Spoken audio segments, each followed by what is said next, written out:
Sup folks, welcome to the part 11, of What If Deku Run an Orphanage, Chapter 64 Fashion Show.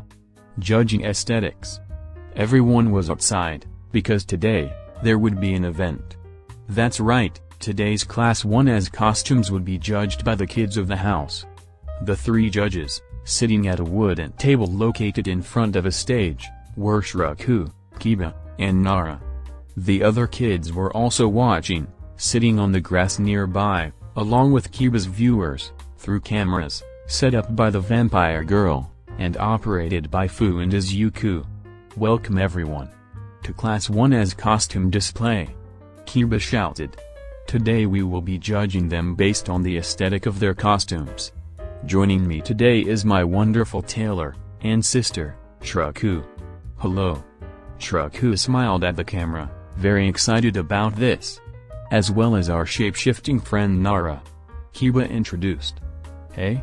Nara, still wasn't used to being on camera but wasn't opposed to it. The three of us will rate each costume on a scale of 1 to 10, Kiba explained. So without further ado, let's bring out our first contestant. Yuga Aoyama. And with that, Aoyama walked on stage, clad in his sparkling armor and cape. Voila. So, what do you think? Aoyama asked in his vaguely French accent, flaunting himself on stage. The three judges took a real hard look at him, before speaking. It's so gaudy, Nara said. But at the same time it kind of works. Yeah, if you put that one on anyone else, I would say it looked terrible, but on him, it worked. Shiraku added. Which actually makes it even better. I like the Shining Knight theme, Kiba said. It adds to the hero feeling you're trying to portray. Overall, a very good start. The only real complaint I can make is that it may be a bit too bulky. Shiraku said, seeming a bit unsure of her criticism. But the design itself is good, if only for you. 8 out of 10. I'll give it a 9. Kiba decided. Knights are always cool. Just go with 8. Nara decided. And that brings your score up to a 25 out of 30. A good start. And hard to beat. Kiba praised. Aoyama, whom if you looked hard enough you can literally see his head getting bigger. Bien sûr, _LF. I sparkle. Aoyama said proudly, before walking off the stage. Was that French? What did he say? It translates to of course I score high. Is this guy French? Well, he's definitely unique. Doesn't that armor get hot? Alright, next contestant. Shiraku called out. Mina, Ashido. Mina ran on stage, and posed, making sure everyone got a good look at her costume. Tada. What do you think? Awesome, right? Once again the judges paused to think. I think I really like it. Nara said. Like the guy before, I don't think it would work too well on anyone else. Her alien appearance matches the strange colors and clothing. It makes her look like a superhero who came from a different world. And the mask is a really nice touch. Yes. That is exactly what I was going for. Mina said with a huge grin on her face. Well, you did it well. I agree with everything Nara said. But I really want to say I love the colors. Again it adds something that says, this is Mina's costume. Shiraku added. It's so strange, Kiba said, still looking at her curiously. But a good stranger. 8 out of 10. I think I'm gonna give her a 10. Nara said. I really like this look. A 9 from me. Well done Mina. Shiraku applauded her. That puts you at our new highest, at 27. Congratulations. Never thought pink skin could look so attractive. Or horns for that matter. You know she's still in high school, right? Future alien waifu. When can I buy merch? It's a bit too weird for me. Yes. Thanks, kids. Mina said, before exiting the stage. Alright, next we have Asui. Shiraku announced. Tsuyu walked on stage, making sure everyone could see her costume properly. Not being as showy as the last two. The judges took another good look at her, before speaking. "It definitely gives off the vibe of a frog hero," Tsuyu said. "I look at her, and I instantly know, her quirk has to do with frogs, and that she's great underwater. So it's a complete success on that front. It's super cute. Which is weird because I never thought frogs could be cute before, but it just is," Nara said. "And I love the way she does her hair. I know it's not technically part of her costume, but it really puts the whole outfit together. She looks like she belongs on a team." Kiba judged, "Like she would look really good on a poster, standing side by side with other heroes." "Well, I give her a. I'm gonna go high and say an 8 out of 10. Nara said. "She made me see frogs differently, so that has to count for something, right?" "Yes, that is very respectable, and it does carry a very superhero vibe to it. Telling you everything you need to know just with a glance," Tsuyu added. "But, at the same time, it also doesn't pop out like the last two. If you put her in a crowd of heroes, nothing would make her stick out among them. So for that, I have to lower it to a 7. "I can see that. Still very easy on the eyes, and makes good use of the frog theme. 7 for me as well," Kiba added. That brings the score to a 22. Not bad, but the lowest so far. "My apologies Tsuyu, I do, rather like you, but I must stay objective. I will never look at frogs the same way again." "Agreed. She's so cute. It's okay. I'm happy with that score," Tsuyu said. She really wasn't aiming to be super fashionable anyway, so it didn't bother her all that much. And without a fuss, she bowed and left the stage. Now for the fourth contestant. Tenya Iida. Member of the Iida family, and younger brother, in Ingenium. Tsuyu introduced. "So I'm expecting something similar." Iida walked on stage, with his helmet on, displaying his costume for all to see. "I hope this costume is satisfactory for both the judges and all those watching at home." After a few moments of staring at Iida, the judges spoke. "I like this much more than your brother's costume. His feels a bit much. But this is more simplistic. And I like that it's a bit bulkier too. If I saw someone dressed like that running at me at the speed of a train, I would be afraid for my life," Tsuyu said. "It makes it seem like getting kicked by you would be like getting hit with a car." "Yeah, it is very car-like," Nara added. "I'm not sure I like how bulky it is actually. If you're supposed to have super speed, then why a suit of armor?" "Well, the armor is actually very lightweight," Iida said. "It's not as protective as one would think, it's more built to guard against twin pressure than a villain's attacks." "Well, I agree with Tsuyu. The power displayed in this outfit is amazing. Look at those huge legs. Those are villains' kicking legs," Kiba said. "My only issue is that it's a bit too white." Yeah, I was thinking the same thing," Tsuyu said. I'm stuck between 7 and 8. How about 7.5? "I think I'll go 8, Kiba announced. 6. Sorry. I may be biased because of XLR8, but when I think of speedsters, I think of Slim," Nara judged. "So that brings down the score for me. Sorry. There is no need to apologize for your opinion," Iida reassured her. "Looks like Ingenium but small. Looks like a transformer. Is he a robot? Anyway, that brings the score to a 21. "Sorry, Iida," Kiba told him. "As I have said, do not apologize for giving your opinions. I will take them in stride. As a hero should," Iida said, before exiting the stage. Alright, coming up next is a familiar face. A wonderful soon-to-be hero, and our potential future mother. Ochaco Uraraka. Tsuyu introduced. "No I''em/she's not," shouted both Ochaco and Izuku simultaneously. Ochaco, now red-faced, walked onto the stage. "You guys. Putting that aside, I have to say that I love the colors in her costume. And the way it shows off her figure. Don't you agree, Daddy?" Tsuyu asked, looking at Izuku off to the side. I'm not a judge. Please just continue. Izuku said, his face also bright red. Well, personally, I am also a huge fan of pink, white and black. Especially with the helmet. It looks extremely cute. Nara judged. The belt was also a nice touch. The space theme is subtle but present, Kiba noted. However, judging this aesthetically, it's a bit too broad. It lacks the same uniqueness that was present in Aoyama and Mina's designs. It stands out a bit more than Tsu's but not too much. Maybe I'm biased because my favorite color is pink, but I don't see much wrong with it, Nara said. 10 out of 10 from me. 9 out of 10 from me, Shraku added.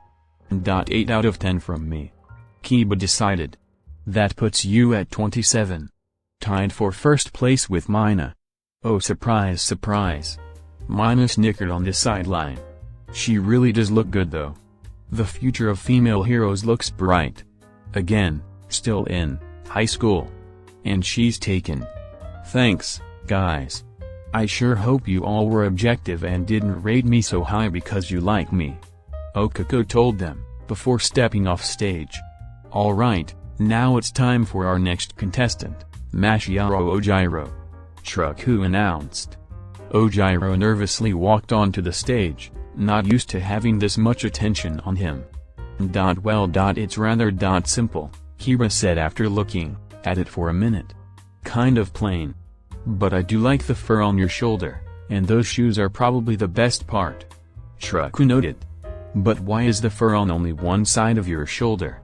It's such a strange choice, and I don't think I like it. It's just so plain. It's fine but meh. Nara shrugged. 6. Yeah. I'll give him a 7. The shoes bring it up a bit. Shraku said. Same. Sorry, instructor, but I need to give you a 7. Kiba said. That brings your score to a 20. It's about what I expected, Ojiro said, rubbing the back of his head sheepishly. Not exactly flashy. He's so ordinary. Is his quirk just a tail? It's just karate gi. Alright, next contestant, Shraku said as Ojiro left the stage. Denki Kaminari. Yeah. Kaminari ran on stage, proudly showing off his costume. Give me what you got. All 3 judges gave him a good hard look. Well, it certainly has a good aesthetic. As well as containing an element of uniqueness. Shraku said. But something's missing. It doesn't look heroic enough. Kiba said. It just looks like everyday clothing. It has style, but if I look at you I wouldn't think you were a hero. I mean, yeah, but otherwise it looks great, Nara said. I think it's a pretty solid costume, even if it may look a bit too much like ordinary clothes. 8. I'm sorry, but it's too non-heroish. 7. Kiba judged. The other qualities raise it to an 8 for me. With the lack of hero aesthetic bringing it down. Shraku said. So that brings your score to a 23. Oh you, man. Kaminari sighed. At least it's not the lowest score. Man had the drip but not the plus ultra drip. He looks like the kind of guy to steal your girl. I think he looks great. 10 for me. Simp. Alright, next up is Ojiro Kirishima. Kiba called out. Kirishima ran out onto the stage, and flexed, showing off both his costume and his physique, as well as activating his quirk. And here is an amazing hero costume. Kiba said almost immediately. Red and black is the ultimate color combination, and the design itself is just wonderful, and it works even better on him when hardened. The lack of a shirt shows confidence in his toughness and lack of fear. And the headgear makes his hardened face and teeth even more intimidating. And the rugged cape around your pants is a lovely touch. You look like a battle-hardened berserker. Ready to take any and all of an enemy's blows before striking back with your own. 10. Immediately. 10 out of 10. The other 2 judges were taken back a bit by Kiba's enthusiasm, but after a few moments, they spoke their own thoughts. Well, it definitely gives off a tough vibe. And when you're hardened, It looks very intimidating. It's striking. But I'm not 100% sure I love the arm gear things. But at the same time, I'm not sure it would work without them. It's very solid, well descended, and unique. So overall I give it a 9. Truck-who judged. It's pretty good. Not sure I love the shoes, but it's definitely a good costume for a hero. Nara said. 8 out of 10. Well, I think those scores are too low, however, that brings you to 27, tied for first place. Kiba said. Very well done. As expected of one of my fans. Thanks, Lady K. Kirishima said. This dude is ripped. You could grind meat on his abs, good lord. Hi. Schoolers. Dude, why are you even trying? Simp's gonna simp. Kirishima ran off stage, where Mina was waiting. Nice job, Kiri. High five. Mina said, holding up her hand. Yeah. Kirishima high-fived her. Horn buddies. Alright, next we have Rikido Sato. Truck-who cute. Sato marched on stage, flexing his muscles to show off his costume. And the judges looked unimpressed. It's just a yellow jumpsuit with white gloves and boots. Truck-who looked disgusted. First off, why yellow? And why that shade of yellow? Very few things look good entirely in yellow, and that shade is just gross. Also, there is nothing to break up the yellow. Aside from the gray belt and the white gloves, neither of which go well with it. It's just so boring and ugly to look at. Ugh. 3 out of 10. And only because it at least looks like a hero costume. Oh. I'm gonna get roasted like a muffin. Sato winced. I mean, yeah, this is not great. 4, Nara said. Kiba sighed. I apologize for this, but I must give you a 2. This results in your final score being a 9. If it makes you feel better, your cooking skills make up for your lack of fashion sense. Yikes, Sato said. I knew fashion wasn't my strong point, but geez. Oh wow, they roasted that man. Get the burn cream. Fast. Ouch. Moving on from that, Truck-who said with a bit of distaste. Mezzo Shoji. As Sato moved off stage, somewhat embarrassed by the tongue lashing he received, Shoji walked onto stage, presenting his costume. You see. This is much better, simplistic while also being easy on the eyes. Truck-who said. The use of blue and indigo is a very good choice given how easy they are on the eyes, and the gold complements both those colors very well. It also looks very unique to yourself. And it looks just out of the ordinary enough to seem hero-like. 8 out of 10. I don't know, it's easy on the eyes, but it's also very simple. 7 for me. The gold keeps it from being overly simple. Kiba said. I agree with Kiba. It's fine. 7. Nara shrugged. That brings up the score to 22. Not bad. Kiba said. Shoji shrugged. I tried to pick soothing colors given that the rest of me is not as easy to look at. Aw you. Poor boy. What do you think is behind that mask? # quirkiest. Looks hot to me, big boy. Encouraging, but inappropriate. Hi, schoolers. Yelling into the sun man. Truck-who gave him a sympathetic look. It's okay. We all understand. Shoji nodded, as he exited the stage. Alright, moving on, we have Ojiro, Kiba announced. Jiro tepidly walked on stage. Trying to seem cool and not be nervous about being judged in front of a huge audience. The 3 girls just stared at her for a minute, before speaking. Isn't this similar to Kaminari's costume? Kiba asked. Eh? Jiro wasn't expecting that response. Actually, yeah, Nara said. Black, popped collar jacket, shirt, black pants. It's all the same except that your boots are different, you have fingerless gloves, and the shirt is a different color. And also the speaker things on your hands and boots. Huh. Somehow I never saw that. Kaminari said over on the side. Are you two dating? Truck-who asked. No. Jiro shouted in a panic.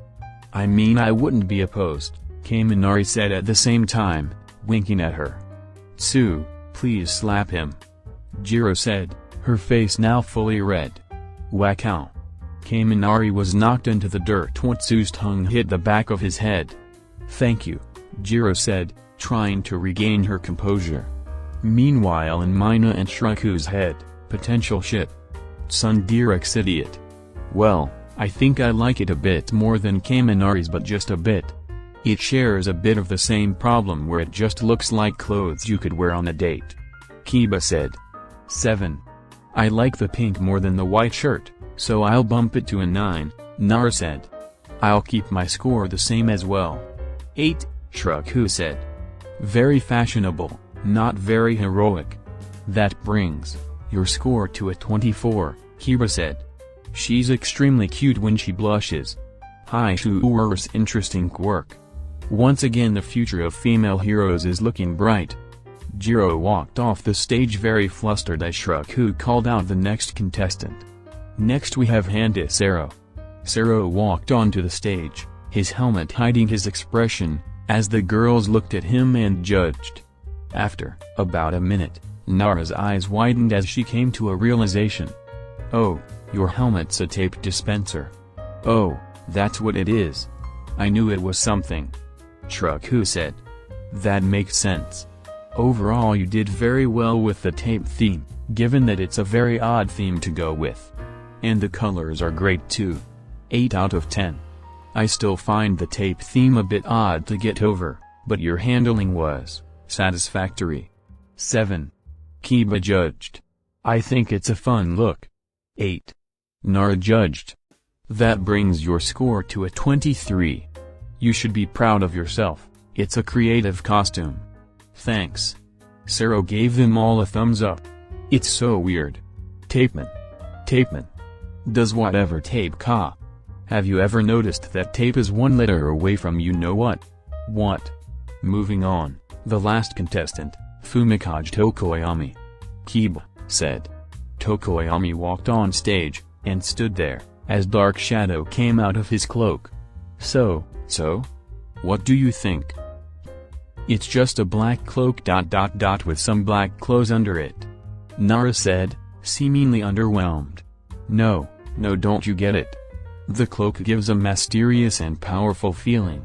He hides a beast underneath. One so powerful he won't need to lift a finger to defeat you. And that costume conveys that point very well. Kiba explained. Although I wish it had a bit more flair. So I'm going to give it an 8. I see where Kiba is coming from. But I do feel it's a bit too simple. Shraku added. 7. I think you two may be overthinking it. But it's not bad to look at ... 6? Nara shrugged. That brings your score to 21. Not bad, but you could have tried a bit harder. Shraku told him. Told you we should have added a popped collar. Dark Shadow told Tokoyami. By the darkness no. Tokoyami shuddered.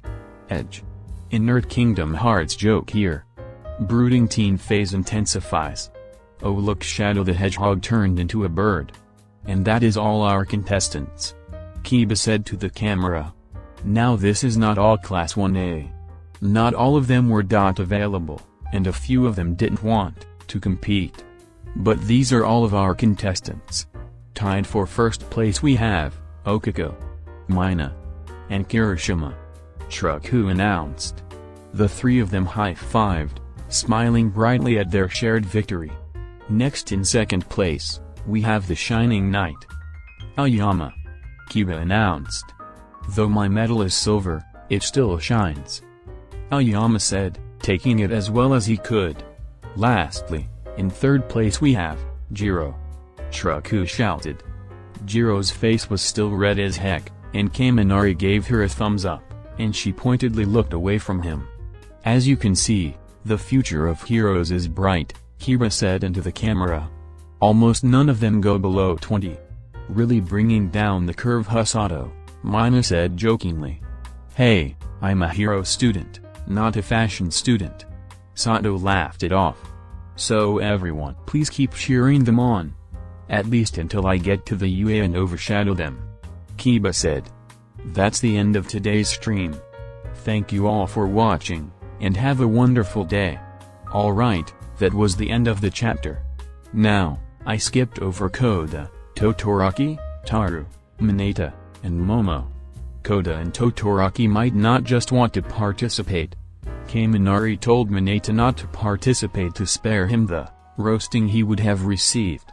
I'm not sure either Izuku or Momo would feel comfortable having her display her costume in front of children, or a camera, like that. At least not yet. And Taru doesn't really have a costume. But to be honest, this chapter was really long, so I just looked at the characters who would have a reason not to compete and skipped them. Now, down to the scores. I tried to write them based on how the character would score them, and not my own personal opinion. Although there is a bit of that in here too. Also, remember that these are all the characters' first costumes. So any updates made to them do no apply here. Chapter 65, Shorts 15. Okay, so in this part of the fic we are gonna focus on Pokemon a bit. And here is the issue.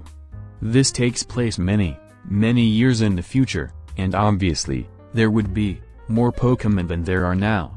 So we're just gonna ignore that, and pretend like Pokemon was released in the future. Anyway, let's go. Gotta catch 'em all, Pokemon Club unite. Mina shouted. Around her, sitting on cushions on the floor, were the Pokemon Club. This club consisted of her fellow classmates, such as Kaminari and Taru, as well as kids from the house, such as Eri, Kiba, Shraku, Netsu, and Fuku.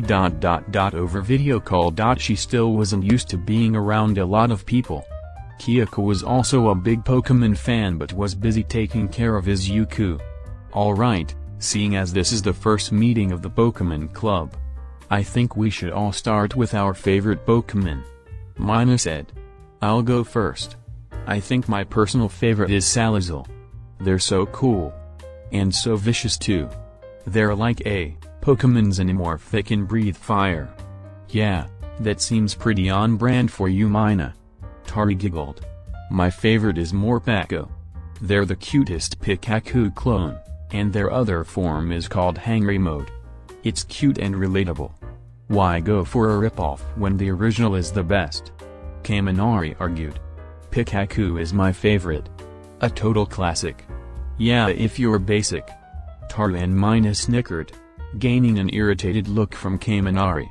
Oh, me next, said excitedly. My favorite is Arbok. It's a snake. And it's really big and has a big face on its chest. My turn. My personal favorite Pokemon is Giratina, Kiba announced proudly. It's a legendary and it rules a whole realm of shadows. It's super powerful and terrifying and cool. Of course, she would choose a legendary. Thought, literally, everyone. Well, my favorite is Charizard. It's a cool dragon that has like a bazillion forms. Netsu added. Look, Kaminari, you fellow basic man, Mina whispered to Kaminari teasingly. Says the girl who likes the furry bait Pokemon. Kaminari whispered back. I'll have you know that Salazzle is a reptile, and therefore, scaly bait. Mina argued with mock outrage. Well, my favorite Pokemon is Melodic. It's so elegant and beautiful. I adore its design. Shraku gushed. The fan-like tail is my absolutely favorite part. I hope I can make a dress that can mimic its beauty one day. Oh. That sounds fun. We should all dress up in Pokemon outfits. Taru suggested. That sounds amazing. Agreed with starry eyes. Agreed. Shraku, can you make those? Mina asked. Definitely. Shraku's head was filled with ideas, looking at everyone to see what kind of costumes she could make. Before we get sidetracked, Eri, Fuku, you two wanna share? Mina asked, trying to make sure the quiet kids didn't go unheard. Oh I like heavy. Eri said quietly. It's really cute. Well, that apostrophe s. Simple, Mina said. What's your favorite evolution? Sylvian. It has pretty ribbons, Eri explained. Nice. Best one. Taru said, before moving on quickly so no one could argue. Fuku, what about you? I like Appleton. Fuku's face was super red under her hoodie, and she was so glad she didn't show up in person. I'm sorry, I know it's dumb, but it's really cute, and it looks like apple pie. And I don't know. I just really like it. Oh, don't be ashamed, Fuku. Appleton's a fine choice, Taru said. She didn't have any strong feelings about Appleton, but she didn't hate it either. Hey Kiba, I'm guessing that most of your favorite Pokemon are legendaries? Taru asked. Well, since I'm legendary, why would my favorite Pokemon not be as well? Kiba scoffed. Although I am also quite fond of Hydreigon, who is a pseudo-legendary, which is like a legendary but not. Dark and Dragon. As unpredictable as ever, Lady Mina giggled. Well, now then, the next question. Favorite type? Mine is poison. Electric all the way. Kaminari said, giving the most predictable answer possible. Same here. Electric type if filled with cuties. Taru said. I like poison because it has snakes. Said, being just as predictable as Kaminari. Fire. Netsu said, continuing the trend of predictability. I mean, come on. I am fire. Nothing to be ashamed of, little dude. Kaminari told him. High five. I'm one fire. That would burn. Netsu said with the same enthusiasm. Oh yeah, Kaminari said. Oops. Mina, Taru, and Shruku face-palmed at this display of incompetence before moving on. I like fairy, Eri said. I like the grass type. Fuku said. Plants are really cool, I like the grass type too. But I also really like the water type. Shruku told them. And the fire type. And the bug type. I think the only types I don't like too much are ground and rock. I too am having a difficult time choosing. But for me, it is between dragon and dark. Kiba said, wearing her adorable thinking expression. On one hand, I am the queen of eternal darkness, and I do adore dark types. But on the other hand, dragon is a very powerful type, and most legendaries are dragon type. The two girls took their time, thinking over what their favorite types were. I think I will have to go with bug. Shruku decided. It has so many beautiful Pokemon. Like Volcarona, Ribami, Frostmoth, Leavanny. And all the butterfly Pokemon. And Snom. Taru added. Don't forget about Snom. Everyone nodded, as they agreed that Snom was a great Pokemon. Kiba thought really hard about which type she preferred.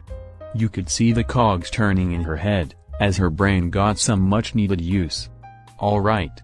Let's look at my favorite dragon types. Haxorus, Rayquaza, Garchomp, Reshiram, Zekrom, Kyurem, Zygarde, Dialga, Palkia, Giratina, Hydreigon, which is also dark, Tyrantrum, and actually now that I think about it, the answer is dragon. Great, now anyone wanna play Pokemon Showdown? Mina suggested, having run out of other ideas. Off to the races. Outside on the tracks were the three of the fastest people around here. In the first lane was Kiba, looking confident as always. In the second lane was Iida, looking far too serious as always. And Nara as Accelerate with their helmet over her face. All three of them had some strange armband on, colored differently for each person.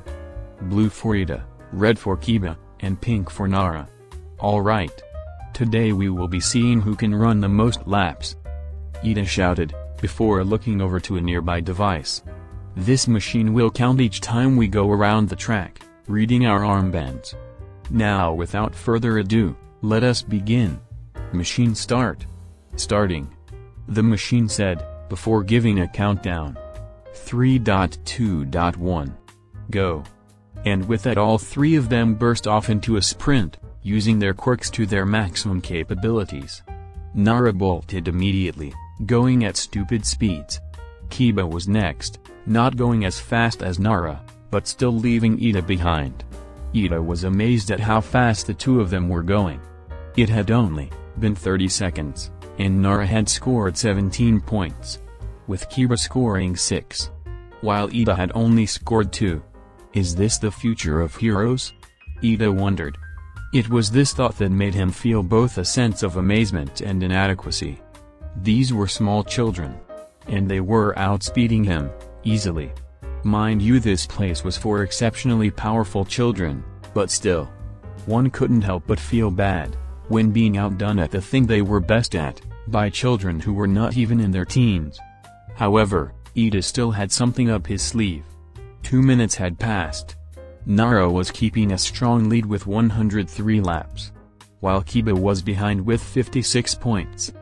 Iida may have only had 37 points himself, which was far below the other two, but it was here that he confirmed his suspicions. They didn't know how to pace themselves.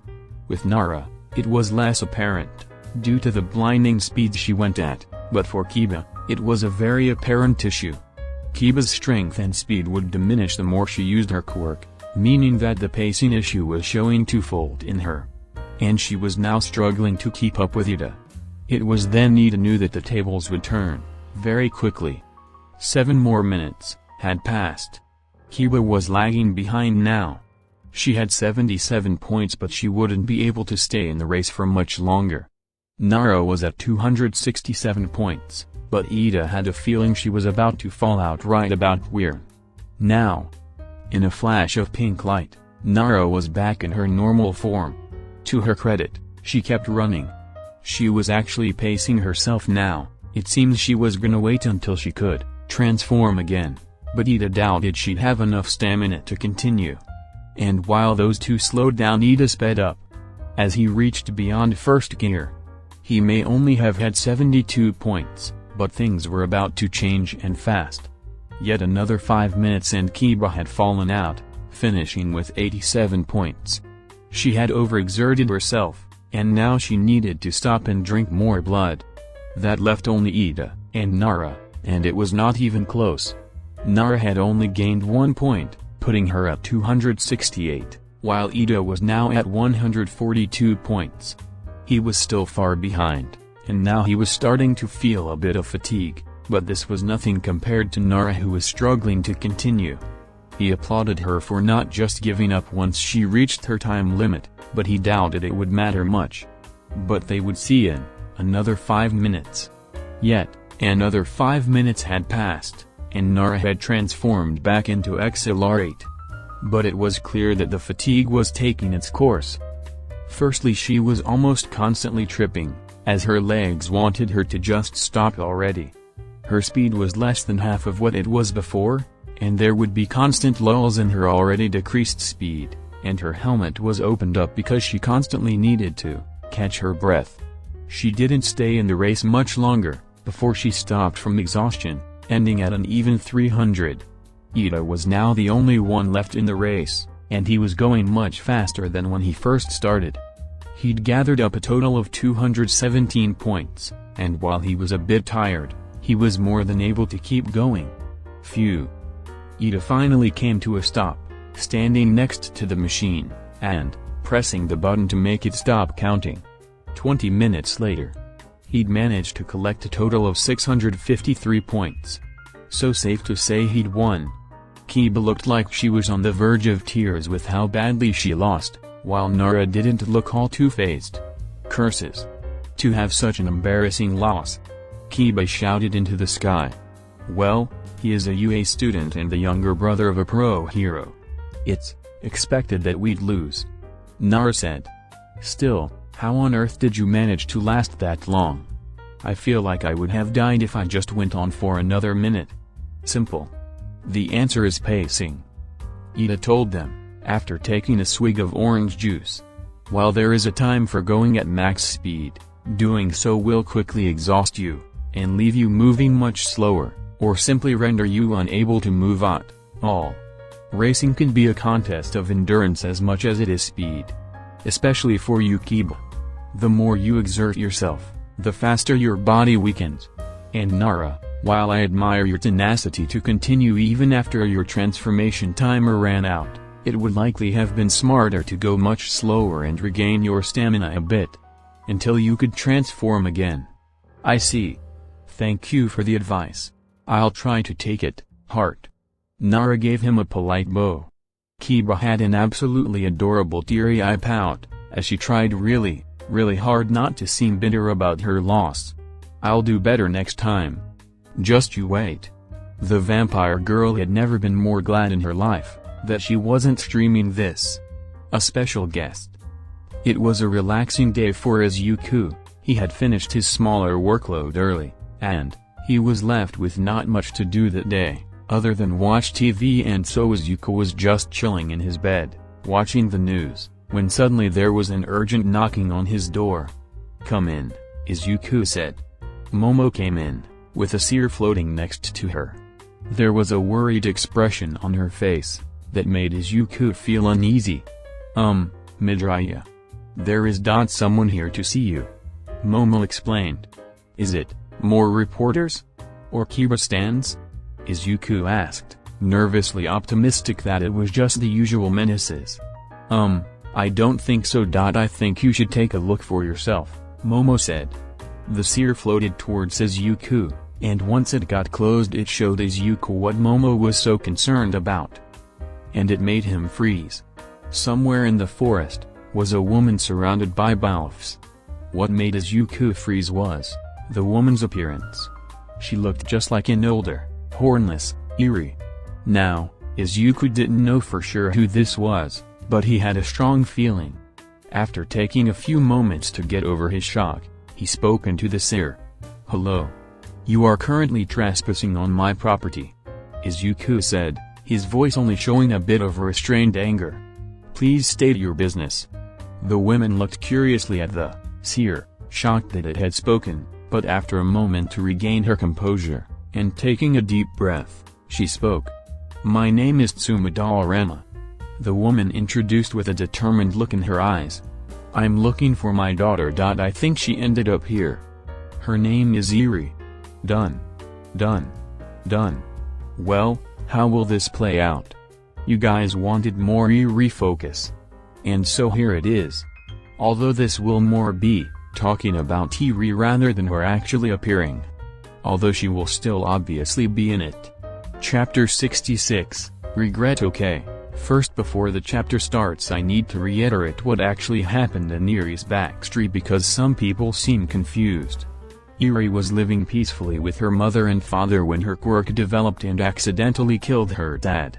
Her mother then called her a monster, and said her quirk was cursed, before giving her to her grandfather, who was the leader of the Yakuza. The boss then gave her to Overhaul to study her quirk, not realizing that Kai was a complete psycho who was going to cut her open and do horrible experiments on her. Overhaul then took over the Yakuza and made Eri's life a living hell. Also, one more thing. Did you guys forget that Overhaul is freaking dead? Like I see people wondering if Overhaul is gonna break out or do anything. He's dead guys. I killed him, I think in either chapter 2 or 3. Alright, we all caught up, good. Now on to the chapter. Momo looked at Izuku with concern, as the boy just stared at the orb with a dark look on his face. The silence in the room was suffocating, and Momo was left wondering what exactly the situation was about. However, after a couple of minutes, Izuku lifted his head and looked at her. I'm going to take a few grim and step out. Make sure that no one follows me. You haven't fully recovered, is that really a smart thing to do? Momo asked him.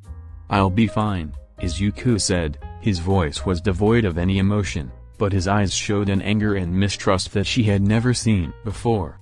Don't tell anyone where I went. Especially Eri. Whatever this was about. It was very serious business.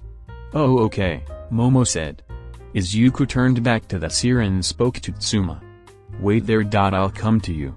Tsuma wasn't sure how much longer she could hold her nerves steady. Being stared at by the beady red eyes of these things was intimidating even if she was fairly certain they wouldn't hurt her. And those weird clicking noises that orb was making certainly didn't help matters. But she'd have to endure it. Otherwise, her whole trip here would be for nothing. After a few minutes, the circle of grim opened up, and Izuku walked towards her, with 2 Biranjols at his sides. One of them carried a round wooden table and the other one carried 2 chairs.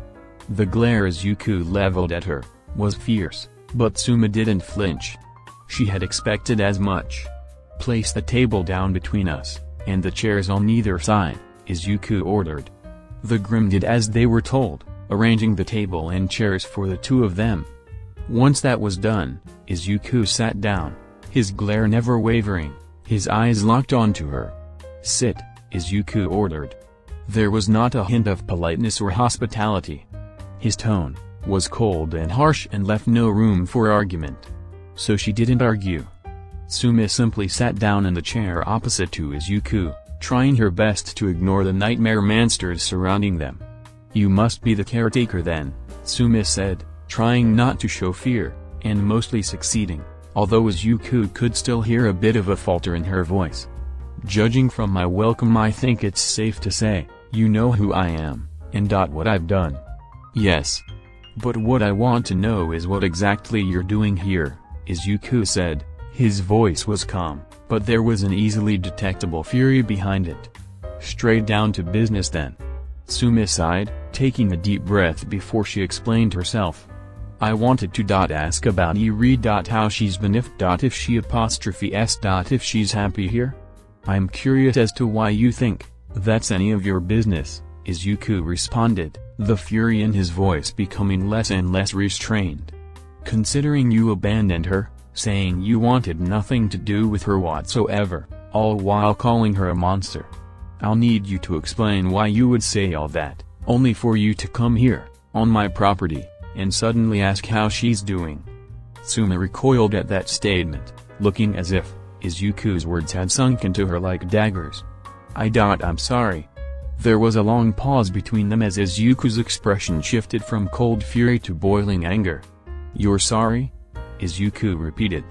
"You abandoned your daughter, gave them to your Yakuza leader father, called her a monster, and inflicted years of physiological trauma on her, that to this very day I am trying to fix, and your response is that you're sorry? What else can I say?" Suma started tearing up. "Hi, my husband. He was a doctor. We met a while back. Back in high school. Back when I was trying to figure out what I wanted to do with my life. My father was heavily encouraging me to work for him. To become the next head of the Yakuza. I never really wanted to, but what else was I going to do? And then one day. I met him. I'd done something beyond stupid and broke my legs. I showed up and he did what he could before the ambulance got there. It wasn't just patching up my legs either. He stayed with me and he talked a lot. At the time I thought it was kind of annoying, but once everything was said and done, I was glad someone was there to keep my mind off the pain. After that we kept in touch and I decided to go med school with him. And our relationship kept going from there until one day he proposed. He was the light of my life. Without him, I would have just been another criminal. He was my everything. And then one day. While he was playing with Eri. He just died. Tears were flowing down the woman's face, as she tried not to sob in front of him. All while Izuku's expression remained cold. I was angry, and scared. That I did what I did. Tsuma continued. "And so you think that justifies anything? That it makes it okay to call your daughter a monster? To say that her quirk was a curse? To blame her for the death of her own father, when you knew very well it was an accident?" Izuku shouted. "I understand maybe not wanting to raise her anymore after that, giving her to an orphanage, or maybe a family member that wasn't the head of the Yakuza. But you hurt her. Hurt her in one of the worst ways a parent could. When I found her, she was so confused as to why anyone would want to help her, would want to care for her, to show her affection. Because she thought she was a monster that didn't deserve to be loved. And you think any of what you just said makes that right? No." Suma sobbed. "No, it doesn't. I know that. I've known that for years. Everything I did back then, Even after Hai's death. It's inexcusable. When I got home after Rai gave Eri away. I sat there in my empty house, surrounded by pictures of my husband and my daughter. And after the rage subsided, I kept looking at those pictures. Her face and hair so much like mine. But she gets her kind eyes from her father. She was my daughter. And I gave her away. I gave away the last piece of Hai I had left. Izuku took a moment to look past his own anger at the woman who left Eri behind all those years ago and took a good look at the woman in front of him now. The word that came to mind was pathetic. If he looked closer he could see the signs of despair, beyond just the sobbing. Her hair for one was a tangled mess that looked like it hadn't been kept in years. Her clothes were wrinkled and ruffled as if she had been using them over and over again. Her baggy eyes were red. At first, he thought that was just because she was Eri's mother, but if he looked closer he could see that they were bloodshot. And she was thin. Very, very thin. Like she hadn't been eating. Lastly, he could faintly smell alcohol coming off her, implying she was a heavy drinker. Either this was a very elaborate ruse, or she had genuinely been living in pure despair ever since she gave up Eri. Internally, Izuku's resolve softened. But only a bit. And he kept his guard up, not letting any bit of pity show on his face. I tried to take her back after I realized what I did. But it was too late. Tsumi sniffled. My father already deemed me an unworthy parent, and refused to even see me, or take my calls. I couldn't get her back. And is that why you're here? Izuku asked her harshly. To get Eri back? Is Eri happy here? Are you taking care of her well? Tsumi asked him once more. Izuku paused for a moment, thinking about his next actions, before he took out his phone, did a few things, and slid it over to Tsumi. Tsumi took the phone and saw that on it was a picture of Eri playing a video game with Genki-aku. Looking very into it, while also having a good time. Eri, Tsumi whispered, tearfully. She handled the phone very carefully as if it were Eri herself. Keep scrolling right, Izuku told her. Tsumi hesitated for a moment before she lifted her finger and scrolled right. The picture changed. Now it was of Eri learning how to swim, with her inflatable unicorn floaties, helping keep her above water. After that was a picture of her trying apple pie for the first time, as she looked like her eyes were about to explode out of her head with how wide they got. She was literally crying with how much she loved it. Next was a picture of Eri working in the greenhouse to grow an apple tree. Tsumi kept flipping through the photos of Eri.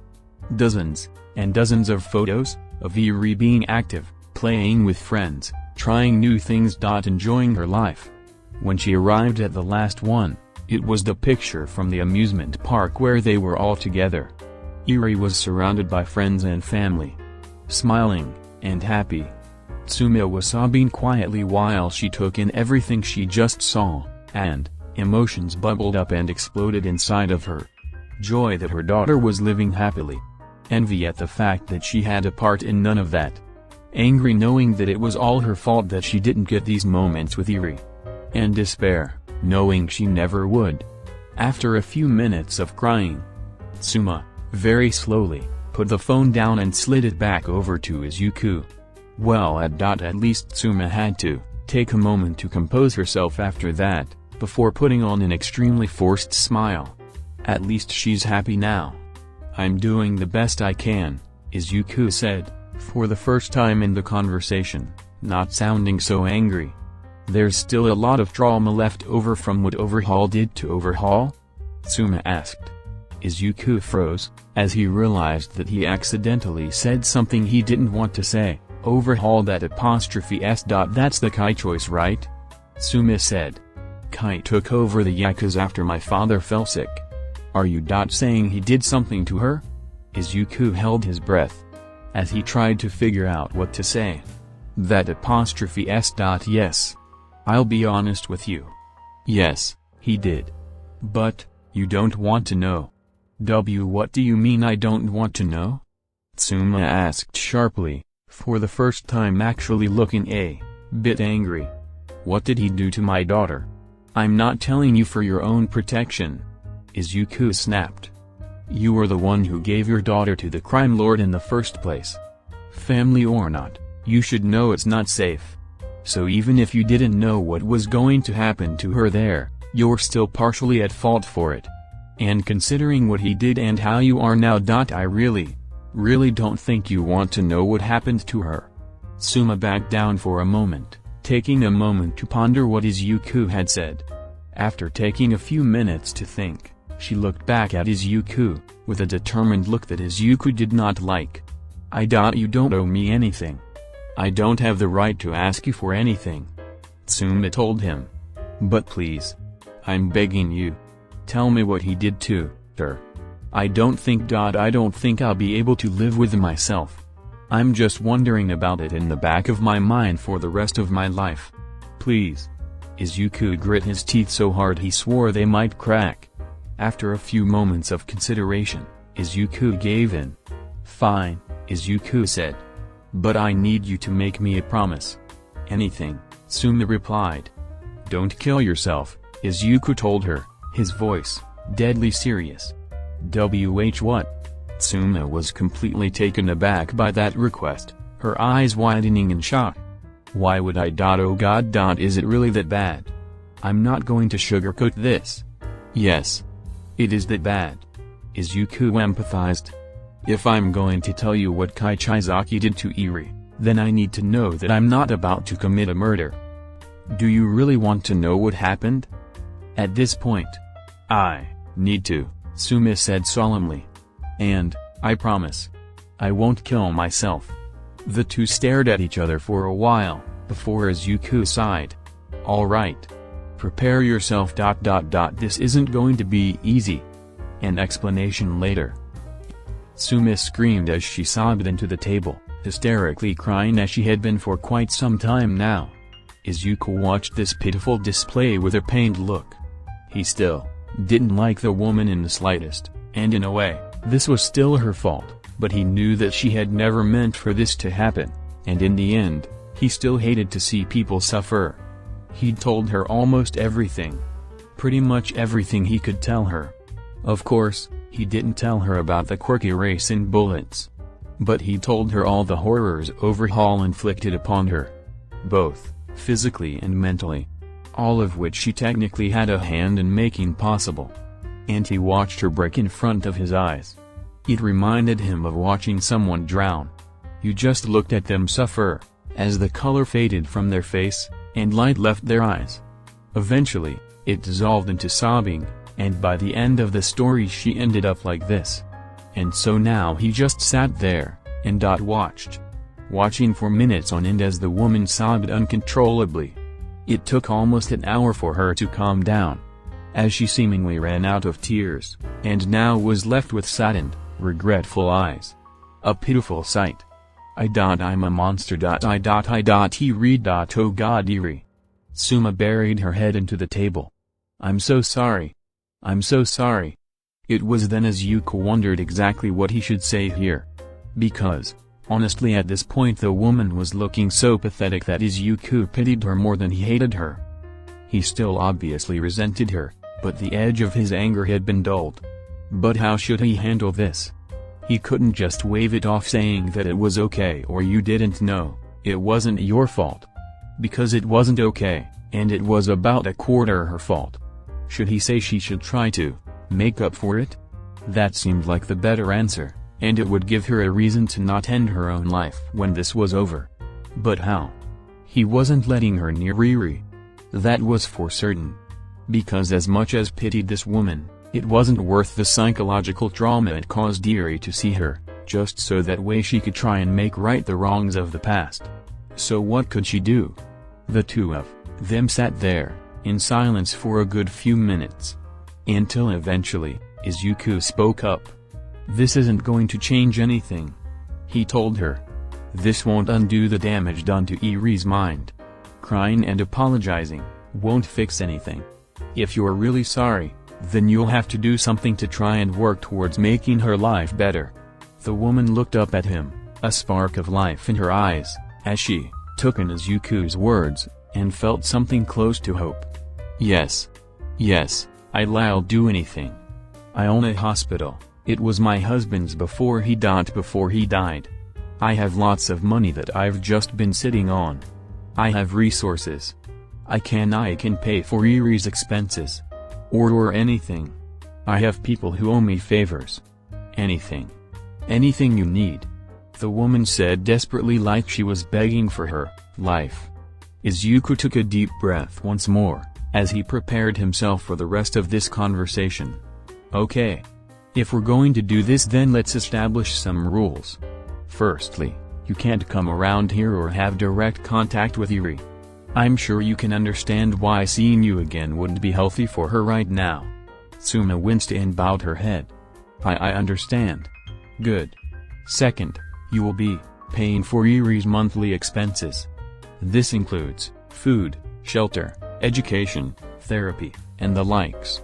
I'll be sending an extensive contract your way in the next few days, listing the details. Izuku told her. Third, you are going to seek help.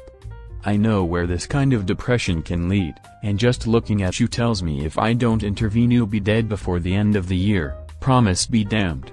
You have no use for Eri dead, and God forbid, she finds about it, and she blames herself for your death. The woman's eyes widened in horror, before looking down at herself, seeing how much of a wreck she was, and how little she had taken care of herself these past few years. Yes. I understand. Lastly, you own hospitals, right? That means you have access to top-of-the-line medical supplies? Right? Izuku asked her, receiving a frantic nod from the woman. Good. I'll need some of those as well. Yes, of course. Tsuma agreed. And that's all for now, Izuku told her. If I need anything else, I'll call you. I understand. Here. Tsuma took a business card out of her purse and handed it to Izuku. That has my phone number on it. Eri isn't going to find out about any of this, is she? No. Not yet. Izuku decided. She's too young. And the trauma is still too fresh.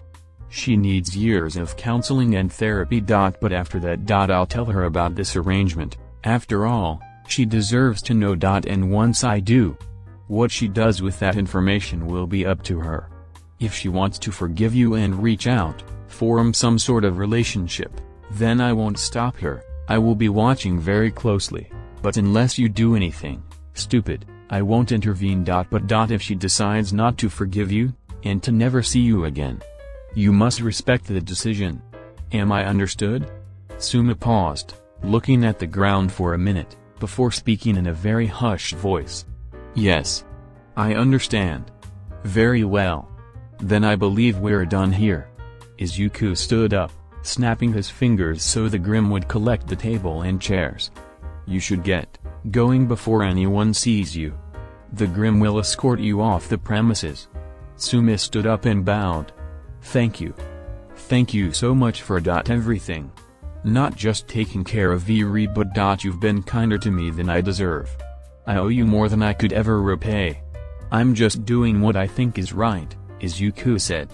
And honestly, I can't bring myself to kick someone who's already down.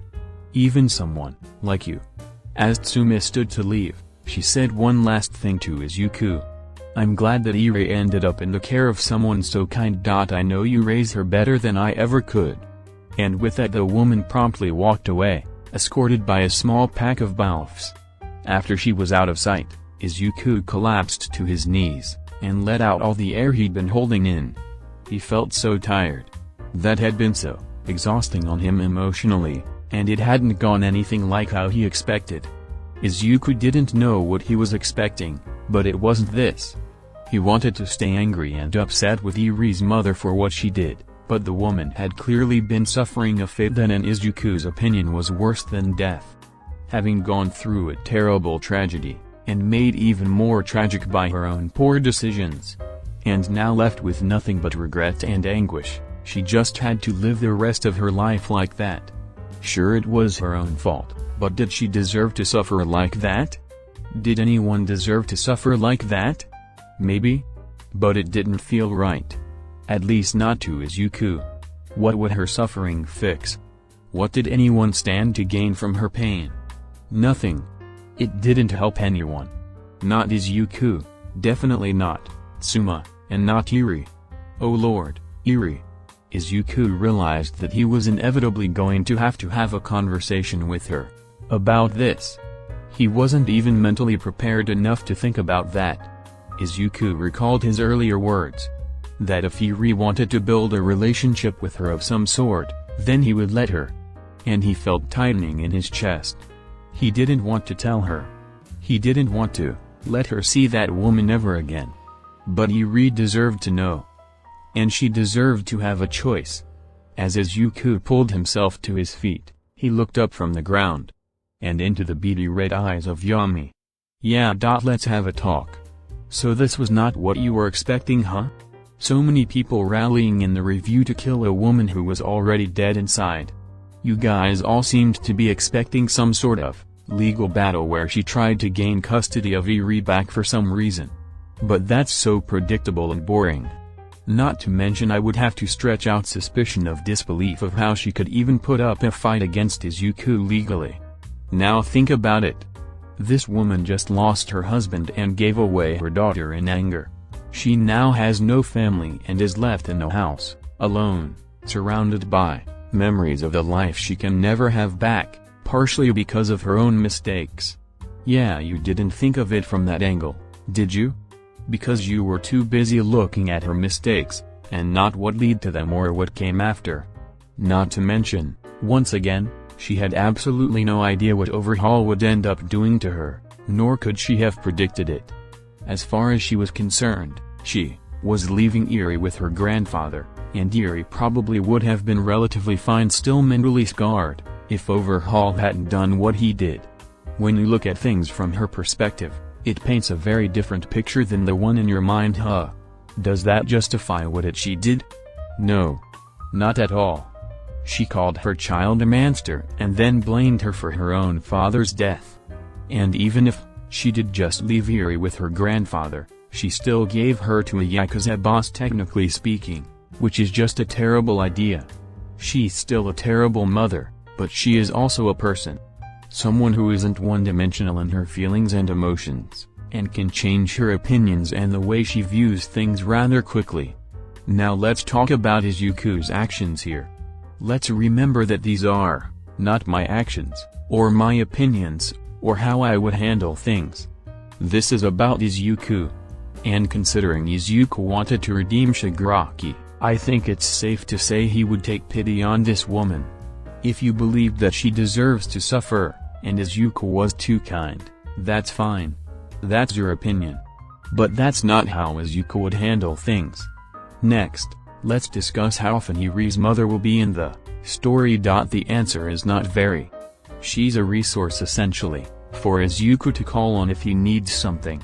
You won't see her much if at all, really. Lastly, Yami. He heard everything. Let's see how that pans out in the next chapter. Chapter 67, Understanding Suffering. Hey guys. I want to give a pat on the back, for both the audience and myself. When I released the last chapter, I thought I was gonna get slammed for showing Eri's mom as anything other than pure evil. Especially when all the calls for Eri's mom's head came in. I thought that it would be a chapter that would result in me getting a lot of hate reviews. But I haven't gotten one. Not a single one. And so firstly I'd like to thank all of you for being so open-minded and accepting of where I took this. All of you are great and I'm so thankful.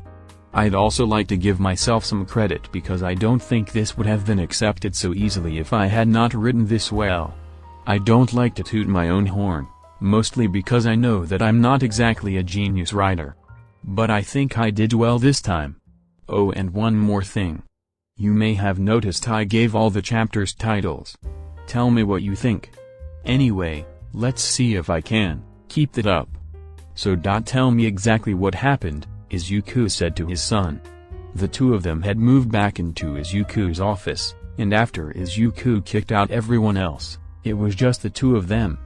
Izuku and Yami sitting on opposite sides of his desk. Yami had been confused ever since what happened with Iri's mother. Like he didn't fully understand what he'd heard. Or couldn't process it. And he bore a bewildered expression even now. Big spike. Big spike. Yami tried using his hands to show how big the spike was, lowering one as close to the ground as possible, and raising the other one as high as he could, struggling a bit. Lots of sadness. Went to see. You were talking about Iri. I was confused. She died. But she's still alive? Iri's mother gave her away. But still was sad? A bad man hurt her, very bad. But why? Yami's still getting used to the world. It's no wonder things like this would confuse him. Izuku sighed. Looks like the hardest part of today was not behind him. Yami. Alright. So let's break this down one bit at a time. Starting with Iri's mother. Yami nodded. Why did she give Iri away? Why did she come back? Well, as you know, Iri's quirk is very dangerous. Especially if the people around her don't know what it does. And back when Iri first developed it, obviously no one knew what it did. Izuku explained. And so when Iri's father touched her, back when her quirk first appeared, he died. Yami nodded. He recalled hearing about this. Of course, it was stressed to him that this was an accident and that Iri was in fact very upset about that. And as you can imagine, Iri's mother was not pleased about the love of her life dying. And in her rage and grief, she took it out on Iri. She blamed Iri for his death, told her that she was cursed, left her with her grandfather, and then abandoned her. Izuku said, pausing to give Yami time to take that in. The grim boy paused to think about it, trying to put himself in the woman's shoes. How would he react if Iri or any one of his siblings accidentally killed Izuku? The moment that thought entered Yami's head, he scowled, feeling an intense pain in his chest at the thought of losing Izuku. Izuku had given him everything. He was the parent he never knew he needed in his life and opened up a whole new world to him. He was kind and patient and cared so much about him, and his siblings. And honestly, Yami doesn't know what he would do if that happened. But would he treat the sibling that did it the same way Iri's mother did to her? Even if it was an accident? He recalled back to when Izuku collapsed. All the negativity every single person in the house felt. The intense fear and despair instilled into the hearts of every single child in the house. Honestly, Yami doesn't think he could feel anything but sorrow for whoever was unfortunate enough to do that. So why did Iri's mother do what she did? Why? Yami asked, still confused. It was an accident. She was sad. So why did Iri's mom do that? Yami, you have the ability to see what other people are feeling. Not everyone can do that, Izuku told him. Some people can't see past their own pain and suffering. Anger, if not processed correctly, can blind a person and make them do horrible, terrible things. And that's what Iri's mother did. And the minute her anger started to fade, and she realized what she did, and how bad it was. But it was too late to take it back, because her father, and then later Overhaul, wouldn't let her. So for years, all she could do was suffer, not knowing what happened to her daughter, and regretting her decision. Until one day, she heard about the downfall of the Yakuza, and then eventually learned about this place. She put two and two together and figured that Iri probably ended up here, and realized that she could actually see what happened to her. So she felt bad because she did bad things in anger. But when she stopped being angry, she felt sad, Yami said, trying to understand what his father was telling him. That's right. Izuku nodded. Never decide things out of anger. Most of the time it leads to doing things you'll regret. Sometimes it can ruin your life. That's why therapists exist. Therapist? Yami repeated. Therapists are people that they're like doctors. Izuku explained. But instead of healing people's bodies, they heal people's minds. Heal minds? Yami repeated, slightly confused. Well, do you see the pain that Fuku, and Oko, And most of the other kids feel? Izuku asked Yami, who nodded in response. Well, that's not physical pain. That's mental pain. It's why they're so sad and in some cases angry. Therapists can help them not be so sad or angry anymore. They're about as important as actual doctors, and can do as much good. Yami remained silent, contemplating what Izuku had told him. A therapist could help people who were suffering like his siblings. Like his father maybe. Like all those people in the city that he absorbed negativity from. But then again, there was something about that statement bothering him. Why isn't there a therapist here? Yami asked. Why aren't therapists fixing more people? Why so much suffering outside? Izuku paused, as he tried to find a way to answer this properly. Okay. So the thing is, unlike doctors, people aren't as willing to see therapists. For many reasons. Some people just don't recognize that they need to see one. Some people can't afford therapists, or can't see them because their parents or guardians won't let them. And some people think that it makes them weak. There is this thought among people. That strong person shouldn't have to get help. And since no one wants to be weak or admit weakness, a lot of people just don't get the help they need. Even if they know that they need it. If people went to therapy more, there would be a lot less suffering in the world. The green teen was not proud to say he was venting a bit towards his son. Venting about himself. Because his self-loathing was acting up again. After taking a moment to calm himself, Izuku continued. The reason why your siblings haven't gotten any therapy is because I have not been doing my job well, and I've had issues trusting people with you guys. But I am looking into it now. Yami once again sat there and took all of this in. He once thought there was a lot of suffering in the house. Kids like Fuku and Kyaku carried a lot of pain with them. Eri and Kota as well, to a lesser extent as well. Even the typically happy ones like Kiba, Shraku and Kai carried some negativity with them. But that was nothing compared to what he saw in the city. He'd only ever been there one time, and he'd seen that the suffering in this place, the negativity here, was nothing compared to the sheer amount of negativity in the city. And it wasn't just because of the difference in the number of people. The amount of negativity coming off some individuals were more than all of the kids in the house combined. He'd seen Kiba's despair firsthand, and he hated it.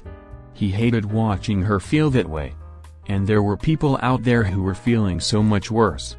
And that just didn't feel right. Now about what you heard about Overhaul. Izuku continued, snapping Yami out of his thoughts. I hope you're not too affected by the description of what happened. It's rather horrifying. Yes, Eri's torture. Honestly, Yami just had a hard time comprehending that. From what he understood, something very, very bad happened to Eri. That hurt a whole lot. And was treated very badly. That explained why she acted the way she did. However, Yami couldn't wrap his head around one thing. Why? He asked once again. Why did he hurt her? He just wanted blood? You take blood from Eri. But you don't hurt her like that. So why did he do that? Izuku paused before answering. Yami. There are some people who are just they are bad people.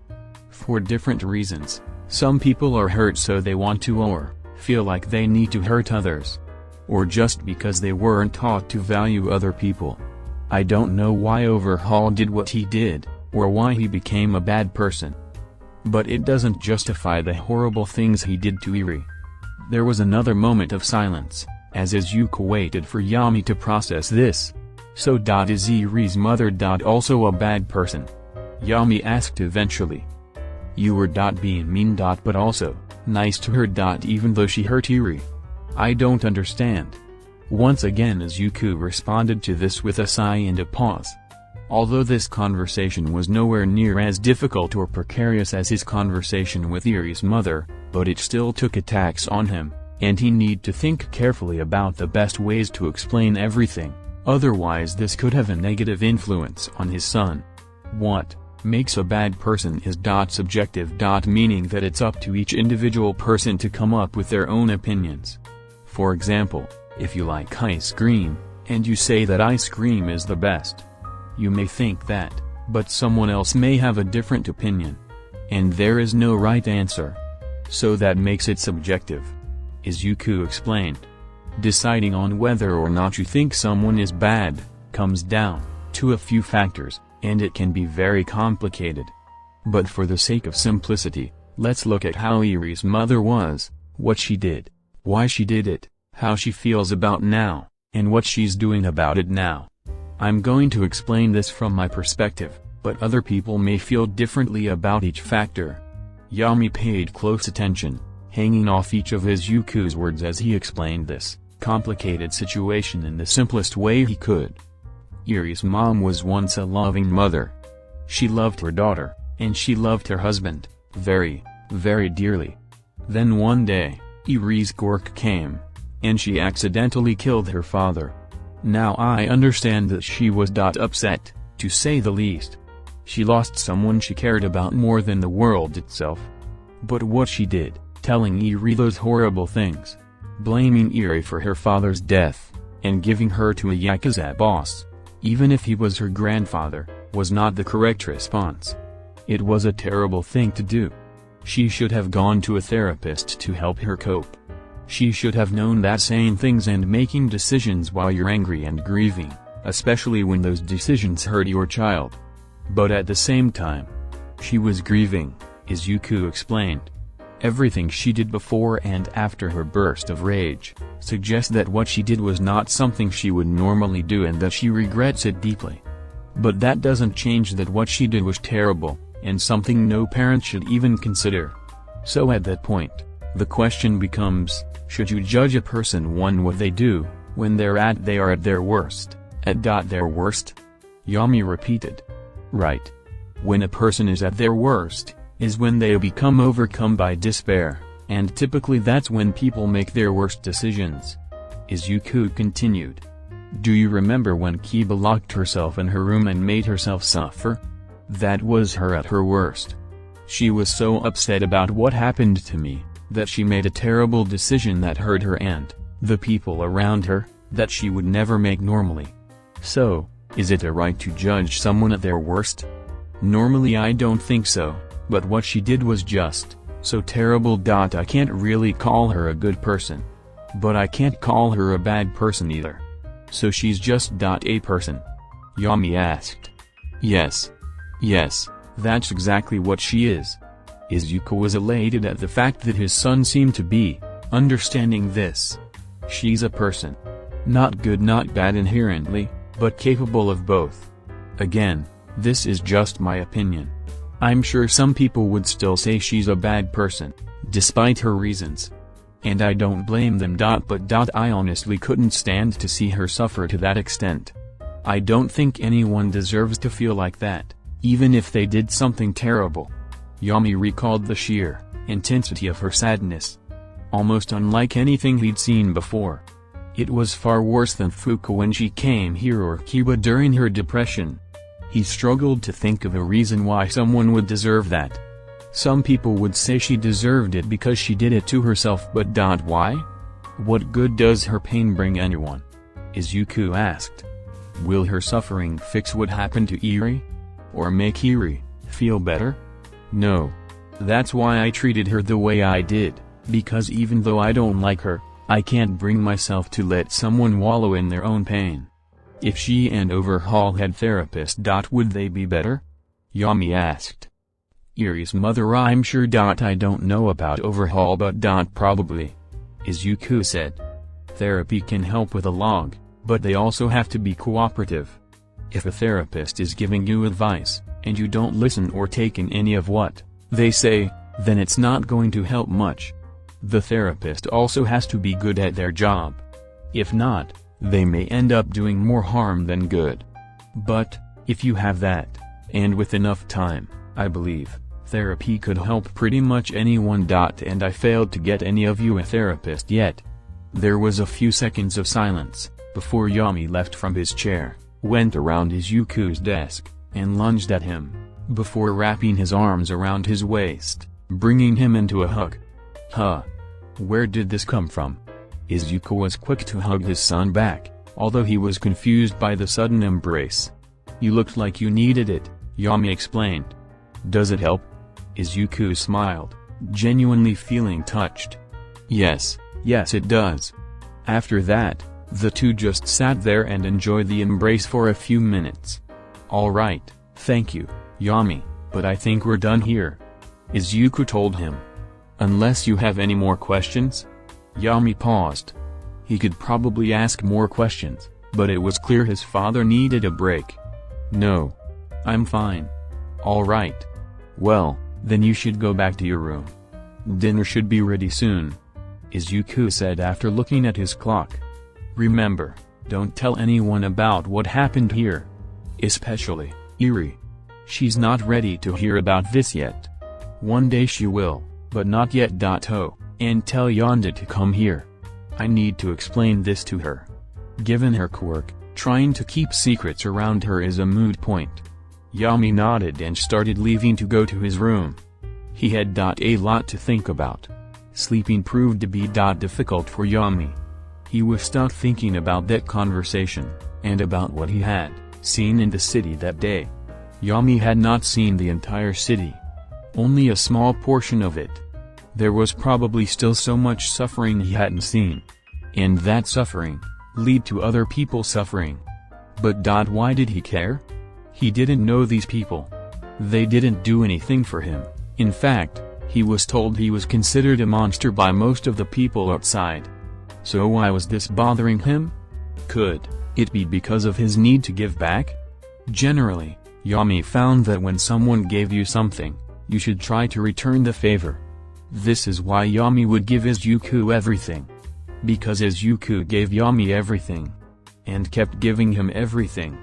And his siblings gave him a lot. They gave him kindness and companionship, two things that he never knew how he lived without up until this point. But they weren't the only one who gave him things. Everyone did. Literally everyone. The people of the city gave him their suffering. Fuel for his grim. Sure, they didn't give it to him on purpose. But it was still a gift. Or maybe the reason it bothered him was because their suffering could lead to his siblings' suffering? Maybe if all his siblings' parents had therapists, then they wouldn't have treated them badly. Or maybe if more people in the world had therapists, maybe they wouldn't be so scared of him and his siblings. Perhaps if he did something to help them feel less afraid, his siblings wouldn't suffer as much. Or was the reason it bothered him that much was simply because well, he just didn't like people suffering? Maybe his father was rubbing off on him and Yami didn't mind that, though. He loved his father, so the idea of being more like him didn't bother him in the slightest. It could just be all of those things. But he needed to see more. To understand more about the world outside this house and the forest. He needed to head out into the city once more. Alright, so this little arc is almost over. Next, we'll be seeing Yami going into the city, with a member of Class 1A. Guess who it is? Anyway, a lot of people were expecting Yami to be angry, and while most of the other children would have been after hearing that, but Yami is different. It's kind of hard to explain, but Yami isn't like your typical child. His ability to see people's emotions, combined with his lack of experience with dealing with people, leaves him in an interesting position. He has a power that allows him to better understand people, but grew up in a situation that makes it harder to understand people. Meaning he understands how things make people feel to an extent, but why they feel that way. So when looking at an extremely emotionally driven conversation like this, he's more confused than sad or angry. He definitely feels sorry for Eri, but he can literally see that she's fine, well, as fine as she can be, right now, so he's not full of rage and sadness at hearing what happened to her. Also because he can't fully understand what happened to her, and how much it sucked. And he can't feel too angry at a woman who he is watching suffering in front of him. He can literally see her pain. Many people, especially children, have issues seeing what other people are feeling because they're busy thinking about themselves. Fu and Yami are similar in that their quirks make this not an option for them. For Fu, he has to pay attention to other people because he needs them in order to really feel anything. Since trying to do that by himself is mostly unsuccessful. And for Yami, he literally cannot stop looking at how people feel. Chapter 68: Exploring Pain. So do you guys remember when I said someone would be going with Yami on his little adventure? Well, I changed my mind. Let's clear something up. When I say something is going to happen, take that less like a promise, and more as a suggestion. Because there is no planner for this, I just come up with ideas and put them here. So that can sometimes lead to me changing things on the fly. I had intended for Shinso to follow him. However, after thinking about it, I would rather Yami go on his own here. Well, at least at the start anyway. Now, let's begin. In the early hours of the day, is when Yami left the house. It's not like he really needed to sneak out. Going into the forest was not really something special, and since no one was watching, he could just leave. The only thing that would really stop any of the children from just leaving was the seers. Which Yami controlled, so not much of an issue. While Yami was sure his father would be worried if he noticed he was gone, Yami needed to see these things himself, by himself. If he had gone with a supervisor, they likely would have restricted what Yami could see. And he didn't want that. And so Yami went out into the city.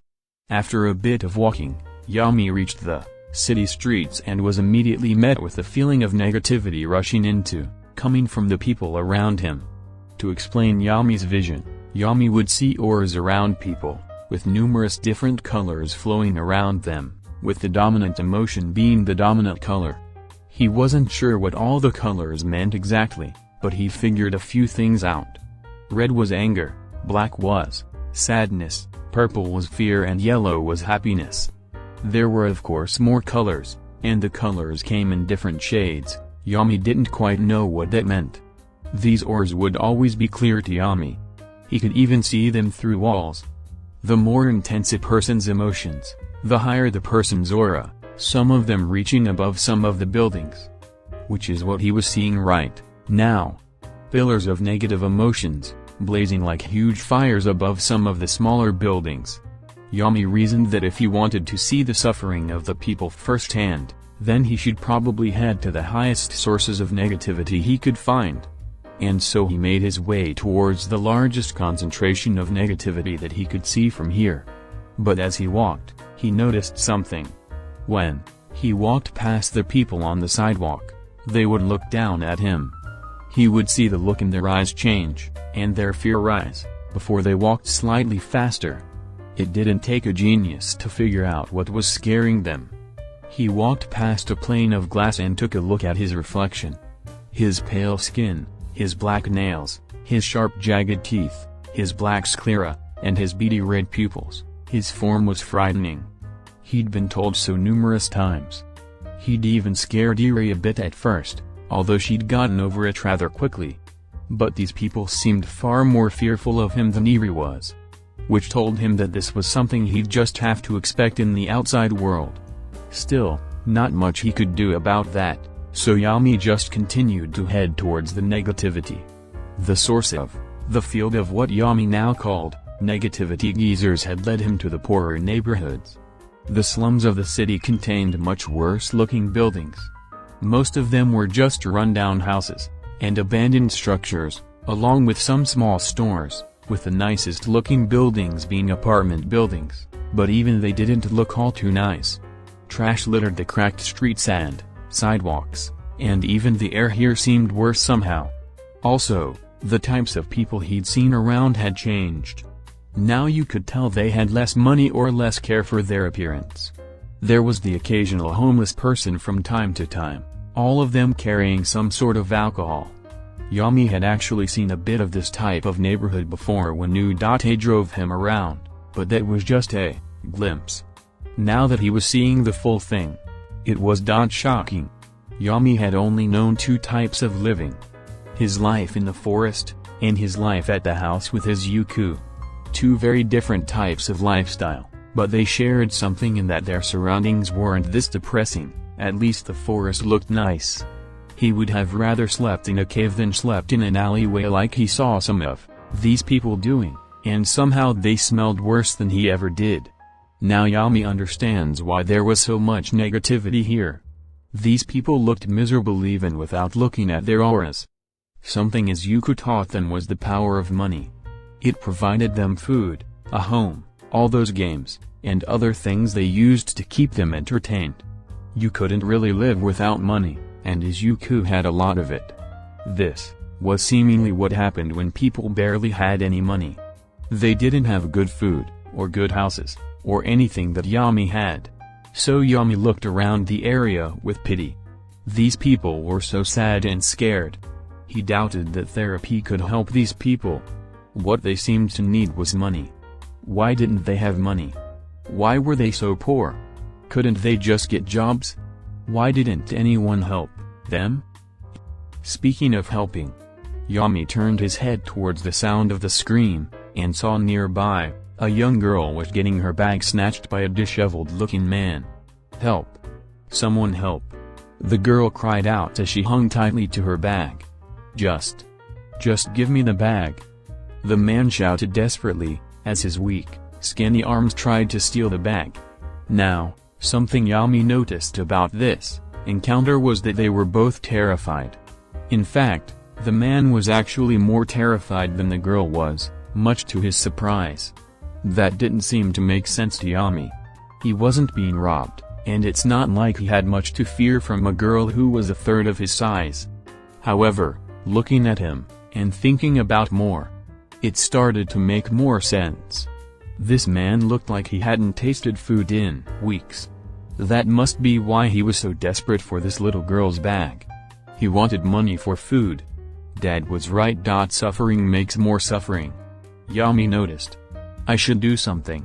And so Yami ran in and did what he thought was best to end the issue. He took a stack of cash out of his pocket and tossed it at the man's face. Ack! The man was so taken aback by the sudden attack to the face and stumbled back, releasing the bag as the money fell to the ground. What the huh? The girl's eyes went wide in confusion, as she didn't expect someone to throw cash at her attacker's face. The man picked up the stack of money, looking down at it with shock and confusion, before looking back at Yami. Did you just throw money at my face? Go. Leave. Buy food. Yami commanded aggressively. The man paused for one moment, before running away as fast as he could, holding the money to his chest. After Yami watched him walk off, he turned to the girl. It was clear that she didn't live around here. Her bright yellow blonde hair was very well kept, and styled. She wore a clean white dress with frills and decorations that implied it was rather expensive, her red shoes telling the same story, as well as her sun hat with the red ribbon in it. As for her aura, it was mostly white right now, which, guessing from her expression, indicated shock. When people are shocked, I should wait for them to calm down. Yami thought, trying to recall the advice Izuku had given him. And so he waited. And the two stood there in awkward silence for a couple of minutes, Yami just staring at her. Eventually, the girl got over her shock and was just confused, and somewhat frightened by Yami's eyes boring into her. Seeing the fear in her eyes a bit, Yami assumed it was because of his appearance again, and so he decided to try to say something to ease her fears. I'm not going to hurt you, Yami said bluntly, his expression unchanging. Oh, thank you? The girl said awkwardly, her fear subsiding just a little bit but not much. I mean, thank you for saving me. But was it really okay to throw money at that man? It's fine. Yami shrugged. Yami, despite not falling into the gacha craze, did start getting an allowance. Seeing as his grim did so much around the house, Izuku decided that he was one of the kids who'd gain passive income. Yami didn't have anything to do with this money, so he just hoarded it. He figured he should take it with him, in case he wanted to buy food or something. And so throwing a little bit of that cash away really didn't bother him. Oh, well. Thank you again. You really saved me. The girl gave him a bow. My name is Umei Nigai.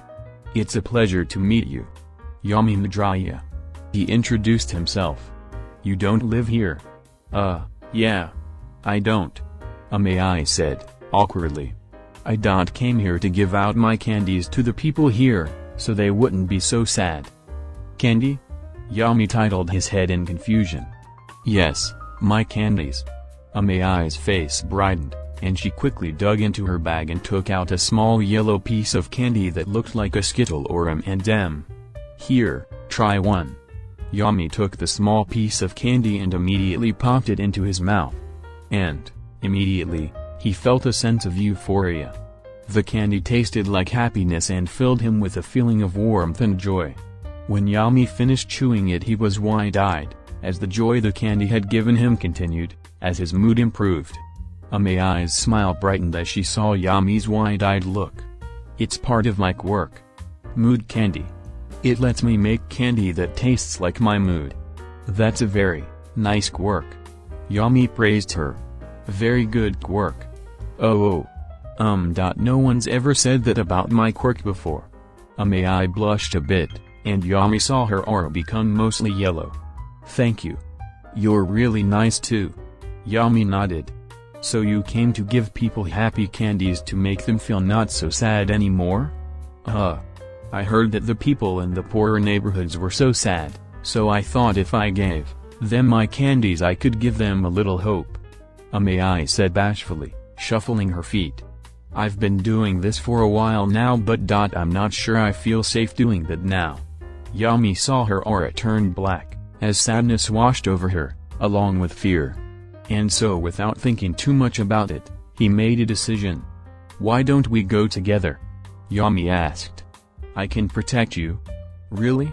Aoyama asked, taken aback by the offer, but was ecstatic for it nonetheless. She felt like Yami could really protect her, seeing as he looked absolutely terrifying. Yami nodded.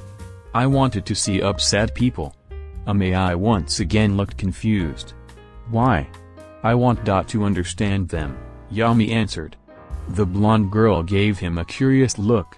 Understand them? Do you want to help them? Yami paused. Maybe. Things are confusing me. I want to look at them and figure out what I want to do. Well, I think that helping people who are sad is just the right thing to do. Maybe if you see them you'll think so too. Aoyama thought. Come on, let's go. Aoyama offered her hand to Yami, who tentatively took it, as she dragged him off to go cheer up the less fortunate. Bless you too. A disheveled old lady with a trash cart said, smiling at them as she walked away with her garbage. Yami watched the lady as she walked away. Before they'd gotten to her, her aura had been a soft black, but now it was a soft yellow. Not bursting with joy, but much happier than she'd been before they got to them. This had been the case for many of the people Yami and Aoyama had gone to. But something Yami noticed is that, sometimes, Aoyama wouldn't even have to give them the candy for them to feel better. Sometimes all they would have to do is approach them and tell them of their intentions, and they would smile and feel better. Not all better, but noticeably better.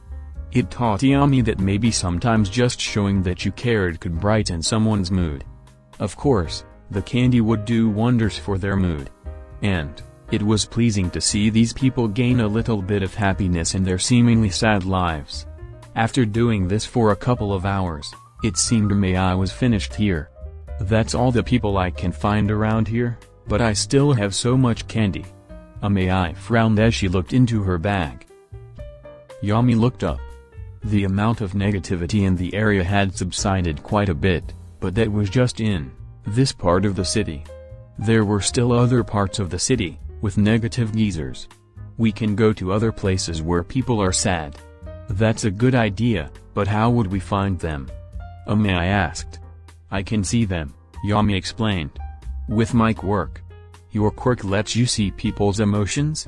Aoyama asked with a slightly amazed face. Yami nodded before pointing somewhere. There's more bad feelings over there. Lots of them. Well then let's go cheer them up. Aoyama said with a determined look in her eyes and a smile on her face. Show me the way please. Yami nodded and led the way to negative geezers. As it turns out, the negative geezers had led to a battle. A battle between heroes and villains. The villain Rikido came, a former member of the Yakuza had broken out of prison, and was on a horrible rampage, having stolen some trigger that further boosted his abilities, allowing him to steal vitality from people without even touching them. Meanwhile, the heroes that had arrived to stop him, Death Arms, Ryuku, and Crust, were all struggling to even stay upright, as all the other lower-rank heroes had fallen.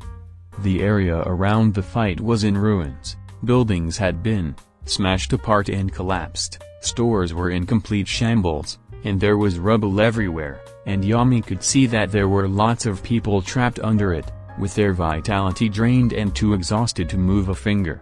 There wasn't even a police perimeter, as any of the police that showed up had had their vitality drained, and they were left immobile on the ground.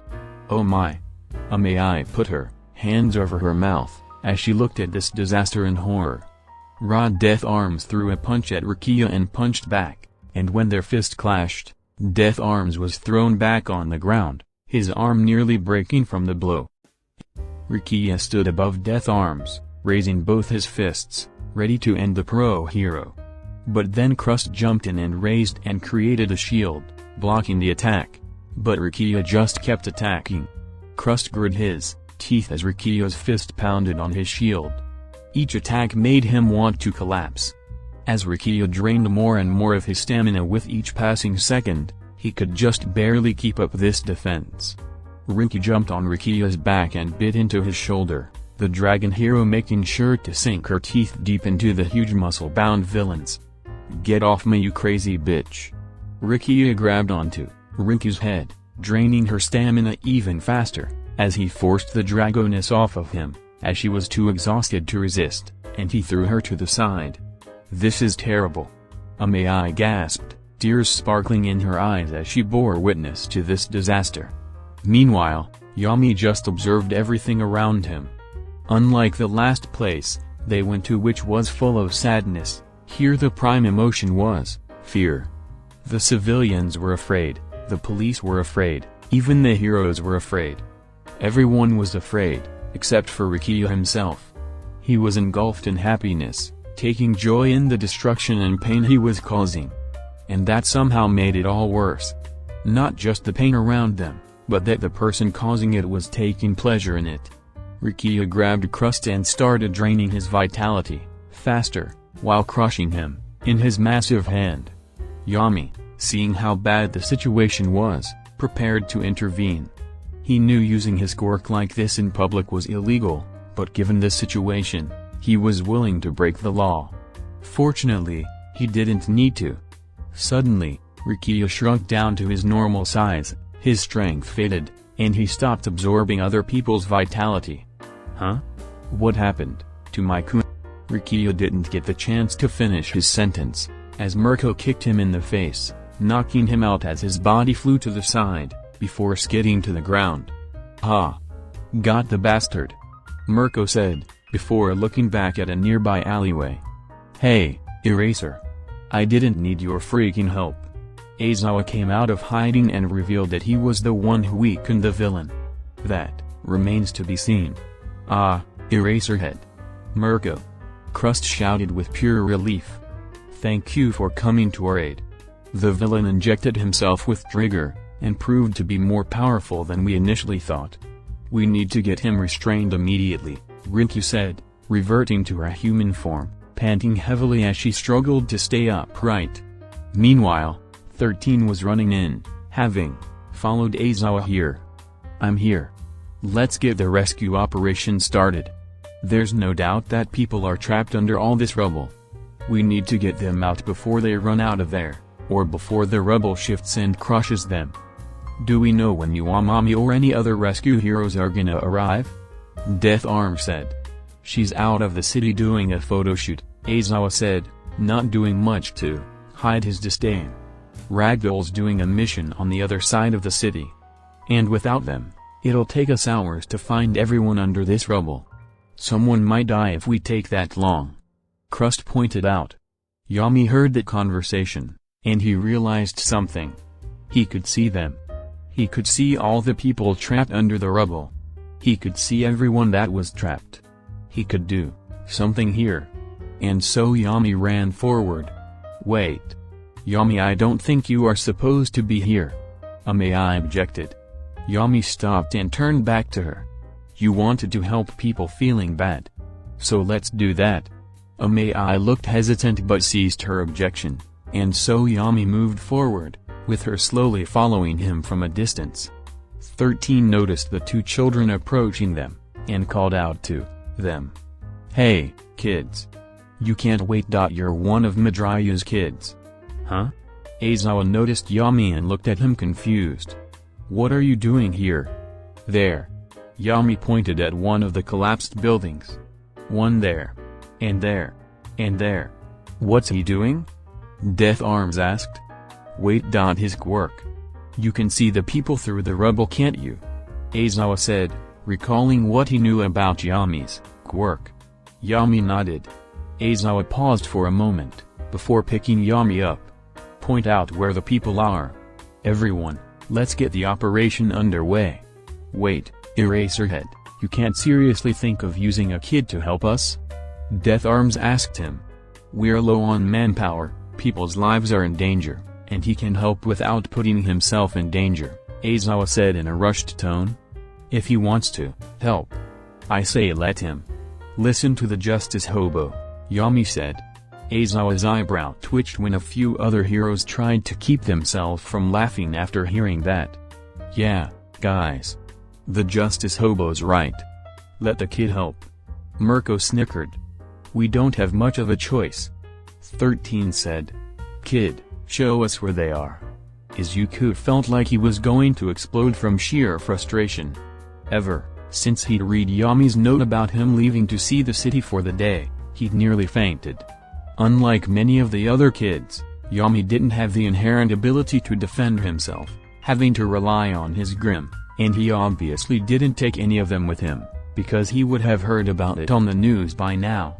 Yami could make a grim to defend himself if need be, but that would take a small amount of time, long enough that a villain could take advantage of it and hurt, kidnap, or kill him.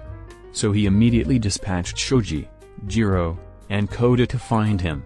All three of them specializing in finding people. Still, that was only 3 people to cover the entire city.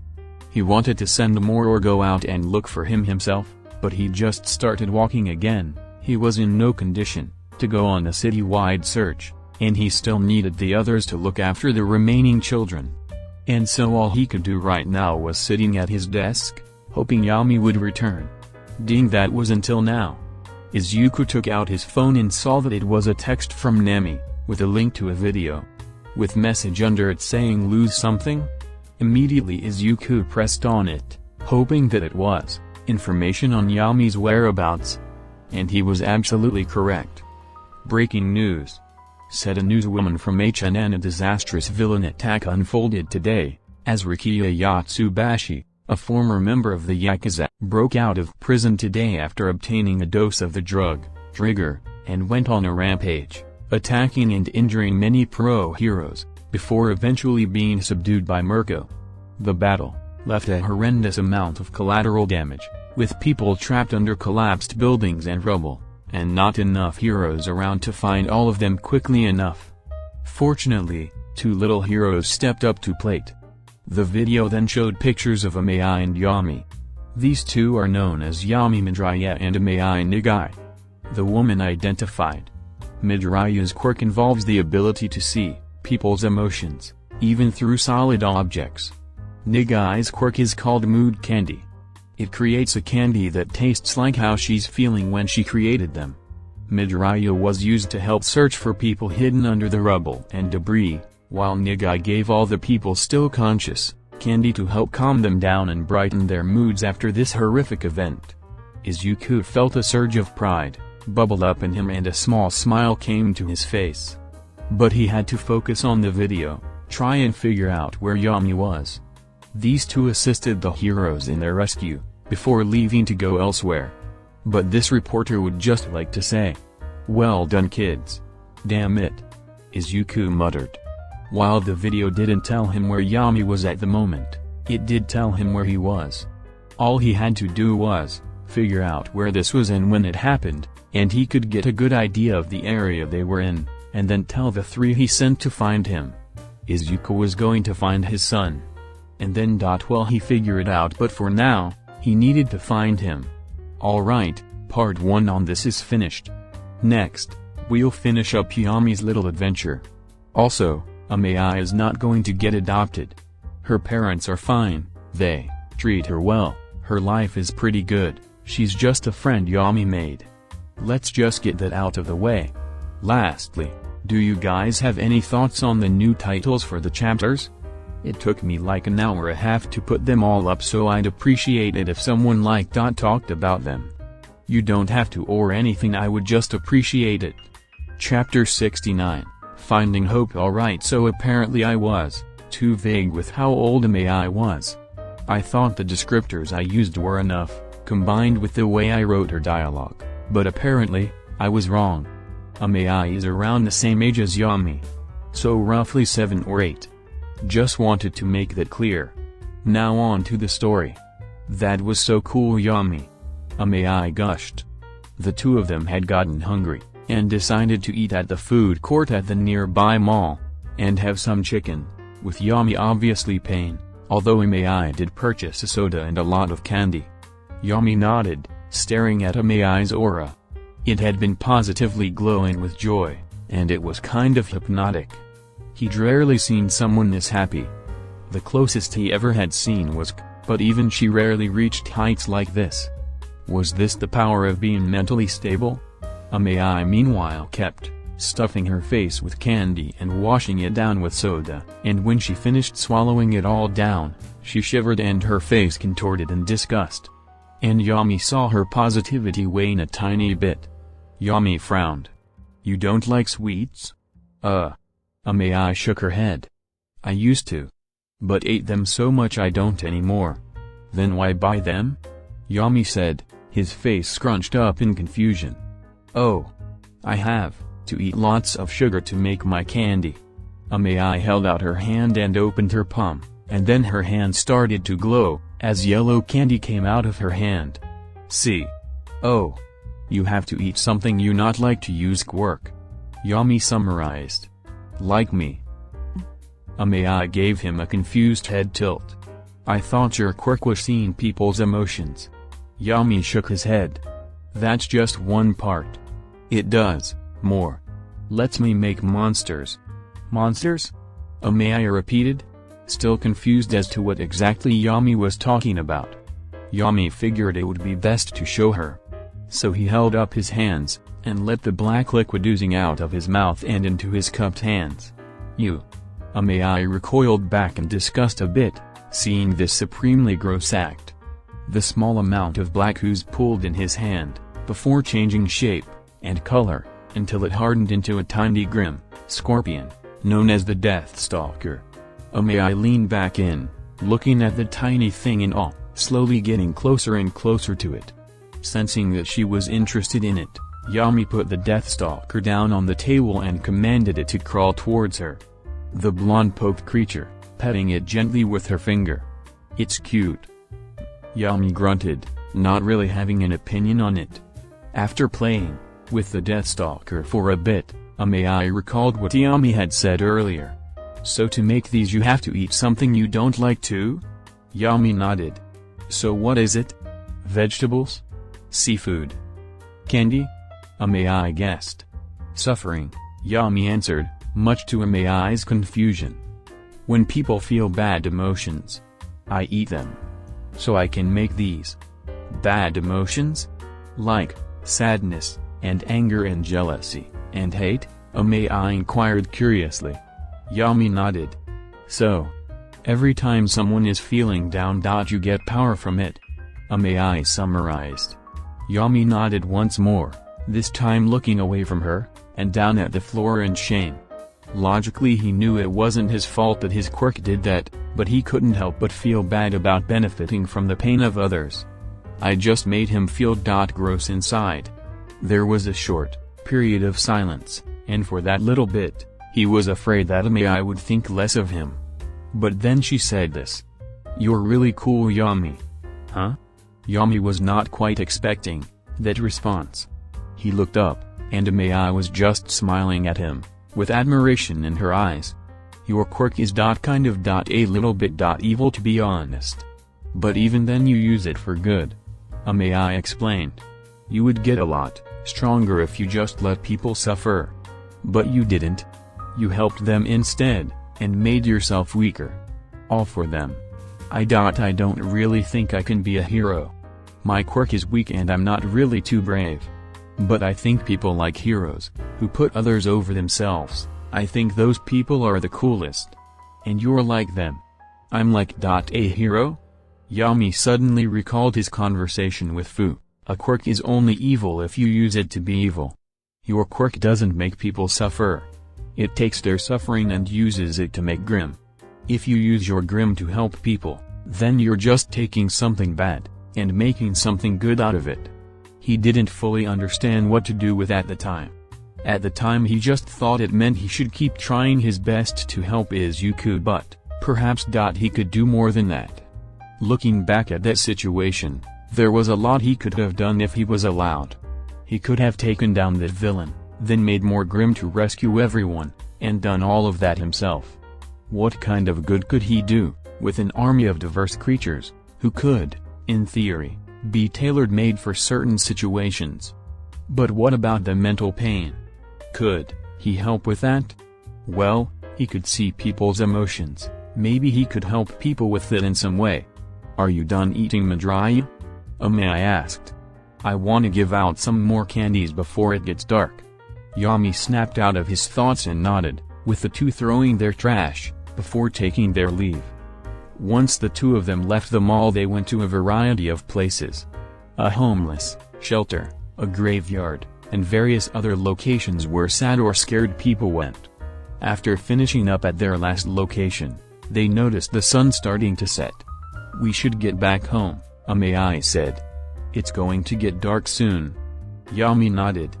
He figured that he should start going back home as well before Izuku got even more worried than he already was. But then he noticed something close by. A shroud of negativity. Nowhere near as intense as the geezers. But it was still pretty bad. One more. Over there. Yami said, pointing to a playground that was very close by. Oh? Someone's feeling bad over there? Aoyama asked. Well, I guess we can do just one more. Yami nodded, and the two made their way to the playground.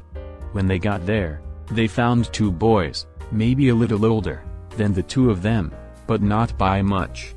One smaller boy on his knees with an action figure of Hawks in front of him. He was crying, and he also had some bruises and thirst on him. And one larger boy, looking down at the boy with a cruel smirk. He was rather beefy for his age, most likely because of his quirk. The larger boy raised his foot and crushed the action figure. No. Hawks. The smaller boy cried out in anguish, tears streaming down his face. Look at you. Crying over a bit of plastic. Pathetic. The larger boy laughed. Aoyama gasped at the bullying she saw in front of her, while Yami squinted, observing their emotions. The smaller boy was obviously filled with fear and sadness, as well as a bit of rage. But the larger one was filled with joy, taking delight in causing pain to the helpless child in front of him. Just like that villain from earlier, the larger boy started getting closer to the smaller one, looking like he was about to start getting violent, and that's when Yami decided to step in. Rag. Yami let out an animal-like growl, getting everyone's attention and shocking them. While the larger boy was recovering from his shock, Yami used the tight step between the two boys, glaring at the older boy, seeing fear overtake him. Why? Yami barked. Huh? The boy stumbled back in fear. Why do this? Yami asked aggressively. Why? What the heck are you talking about? The boy asked, getting aggressive again, trying to stand his ground, but it was obvious he was still terrified. Hey, get out of here. Aoyama decided now was the time to step in, getting behind Yami and glaring at the larger boy. It's almost night time. Don't you have to go home? The boy's eyes widened, and he stayed silent for a minute, before scowling at them. Fine. Have fun, losers. And with that the boy turned around, hesitating for a moment, before walking off, slowly. With the boy leaving, Aoi turned her attention to the smaller boy. Are you alright? The boy was about to speak when Yami turned around, and the boy saw his face. Ah! Suddenly the smaller boy ran away in terror, fleeing before either of them could even say anything. He left before I could give him a candy. Aoi pouted with disappointment. Yami on the other hand looked back towards the larger boy, who would soon be out of sight. Following, Yami said as he started walking towards the bully. Huh? Following who? Aoi said, walking along with Yami. That bully. Why? He's scared. Very scared. Yami answered, with a bit of worry painting his normally stoic expression. Well, you are bit scary to look at, Aoi admitted, feeling terrible about having said that despite it being true. No. Not scared of me. Yami explained. When told to go home, he got more scared. A lot more scared. He's scared of home. Aoi looked at the bully, with both confusion and concern. Why is he scared of going home? Yami didn't answer. It didn't take them long to reach the bully's home. It was a small house, with not much of note about it. Completely unassuming. Yami and Aoi were hiding in a nearby bush, watching the bully enter the house, seemingly as slowly as possible. What are you seeing? Aoi asked. Yami took a hard look at the house, seeing the people's oars from inside their home. 3 people. 2 adults. 1 woman. 1 man. And the boy. Woman and boy are scared. Very scared. And the man is angry. He sees the boy. He's even angrier, and the boy is more scared. He's getting close to the boy. Suddenly, the 2 felt a hand on their shoulders. Yap! Aoi jumped. Rah! Yami's first instinct was to bite whoever this was, and luckily the person withdrew their hand fast enough so they didn't get bit. Hey! The person, who turned out to be Jiro, said. You don't bite people, kid. Geez. It's you. Yami said, recognizing her. Weird dear lady. Weird dear lady? Jiro said, taking offense to that. It's Jiro. Don't start giving me weird nicknames, kid. You know this person? Aoi asked. Yami nodded. She's a UA student. She works for Dad. For now. Hiro corrected, before giving Yami a stern look. Speaking of your dad, you almost gave him a heart attack. Jiro suddenly trailed off, as it seemed like something else had attracted her attention, and she looked up at the bully's house. A moment passed, before Jiro took a step closer, and raised her earphone jacks up towards the house. After a couple of minutes passed, she looked back at the 2 children. You 2 stay here. I have to make some calls. The sun had finished setting, and day had turned to night by the time the police arrived.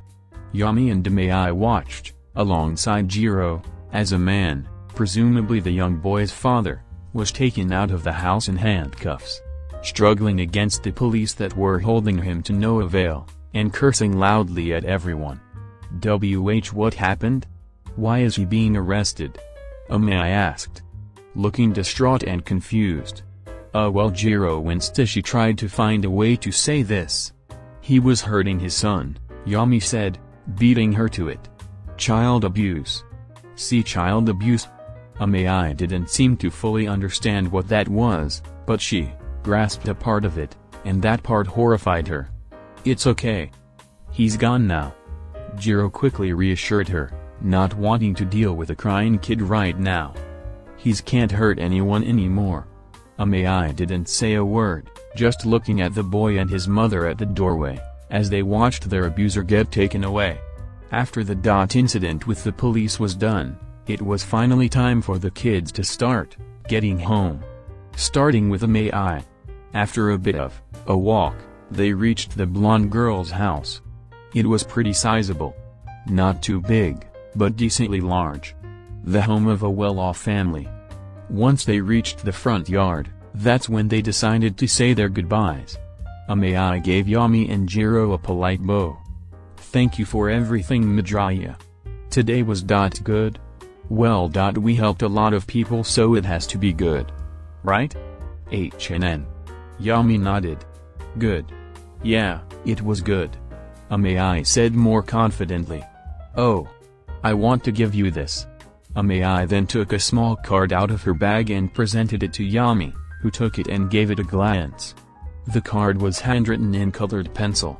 With the words, "Let's be friends," with smiley faces on the sides. And below that was a phone number, presumable hers. Cute. Jiro thought, giving a small smirk. "That's my phone number, so you can call it if you wanna see me, or talk to me again," Aoyama said, looking at Yami with hopeful eyes. "Thank you." Yami put the card in his pocket. Friend. A radiant smile broke out on Aoyama's face, as joy and excitement filled her at that response, and she skipped back over to her front door. Jiro and Yami turned away and started their trip back to the house. "Well, looks like you've had a busy day. Hope it was worth it," Jiro said. Yami still had some things he needed to figure out, but he was absolutely sure that his trip had been worth it. "Do you have any idea how worried I was?" Izuku said, not quite shouting but speaking very loudly.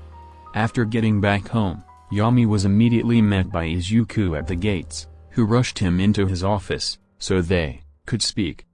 "You really should have told us about this, honey. It's not good for your father's health for him to wake up with a child missing." Inko was also there, wanting to make sure things went smoothly. "Sorry." Yami actually did feel a bit guilty here, not realizing that this might have negatively affected Izuku's health. "I mean, why would you even do that?" Izuku asked, leaning on his desk to help keep him upright.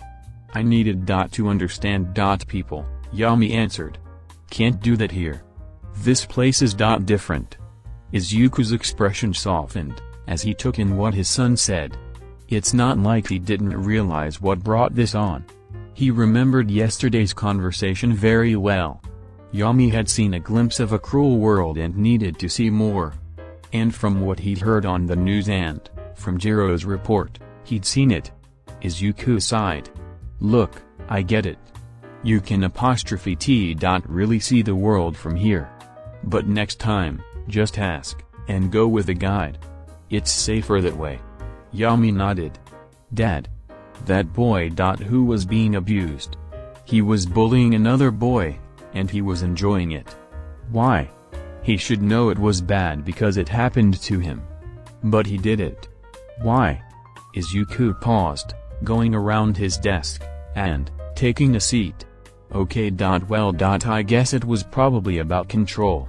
"Control?" Yami repeated in confusion. Izuku nodded. That boy didn't know how to process what was happening to him.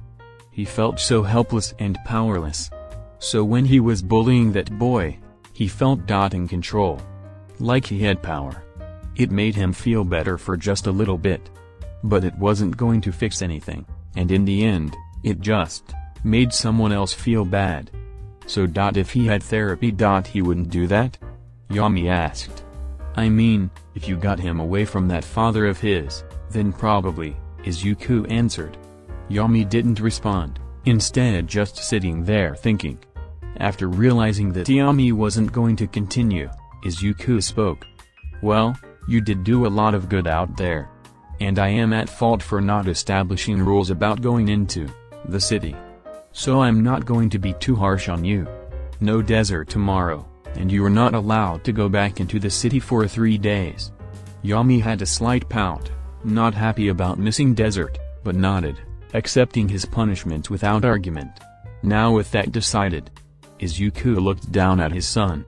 "What did you learn out there?" "I learned what I want to do." Yami looked Izuku in the eyes. "I want to help people who are suffering. I want to be a hero and a therapist. To make people happy." Izuku smiled at that response. "Well then, as your father. I will do everything in my power to support you." "I know," Yami said. Thank you. I love you, Dad. HNGH. Izuku felt his heart clench, and his face scrunched up, becoming not so appealing to look at. Dad? Yami became concerned that something was wrong, but was confused by the extremely happy aura around Izuku. Don't be scared, dear, that's just something that happens to your father when he gets really happy, Inko reassured him, taking Yami by the shoulder, and guiding him out of the room. Now let's give your father some time to relax. All this excitement today is not good for his health. Okay. Good night, Dad. Yami said, Gee, good night, son. Izuku smiled, recovering from the rush of joy he just felt a moment ago. And with that, Yami and Inko exited the room. Grandma? Yami said, looking up at Inko as they walked. Want to go one more place before bed? Eri was just getting ready for bed. She'd already gotten in her pajamas and was just about to climb into her bed, when suddenly she was interrupted. Knock knock, knock. Huh? Eri looked at the door confused. Who would be knocking on her door at this hour? This wouldn't be the first time she sprung a late-night slumber party on her. Kiba? She was typically active at night. She opened the door, and much to her surprise, it was Yami. Yeah, move. Eri was shocked by Yami suddenly hugging her. Completely out of nowhere. Huh? You're a good child. And we all love you. Yami told her. Eri's face broke out into a flustered blush, as she was not ready to be assaulted by praise, from Yami of all people. Thank you? From Yami of all people. Thank you? Yami took a good look at Eri. She had been through so much and had likely been like one of those people with the negativity geezers out there. And now here she was. Happy, if quite embarrassed. The same could be said for almost all children in this house. They could have very well ended up like the people out there. His father had done so much and would continue to do so much for even more children. And soon, it would be his turn to make people happy. Alright, and that's the end of this little arc. Gonna be a little while until the next one. I will show up every now and again.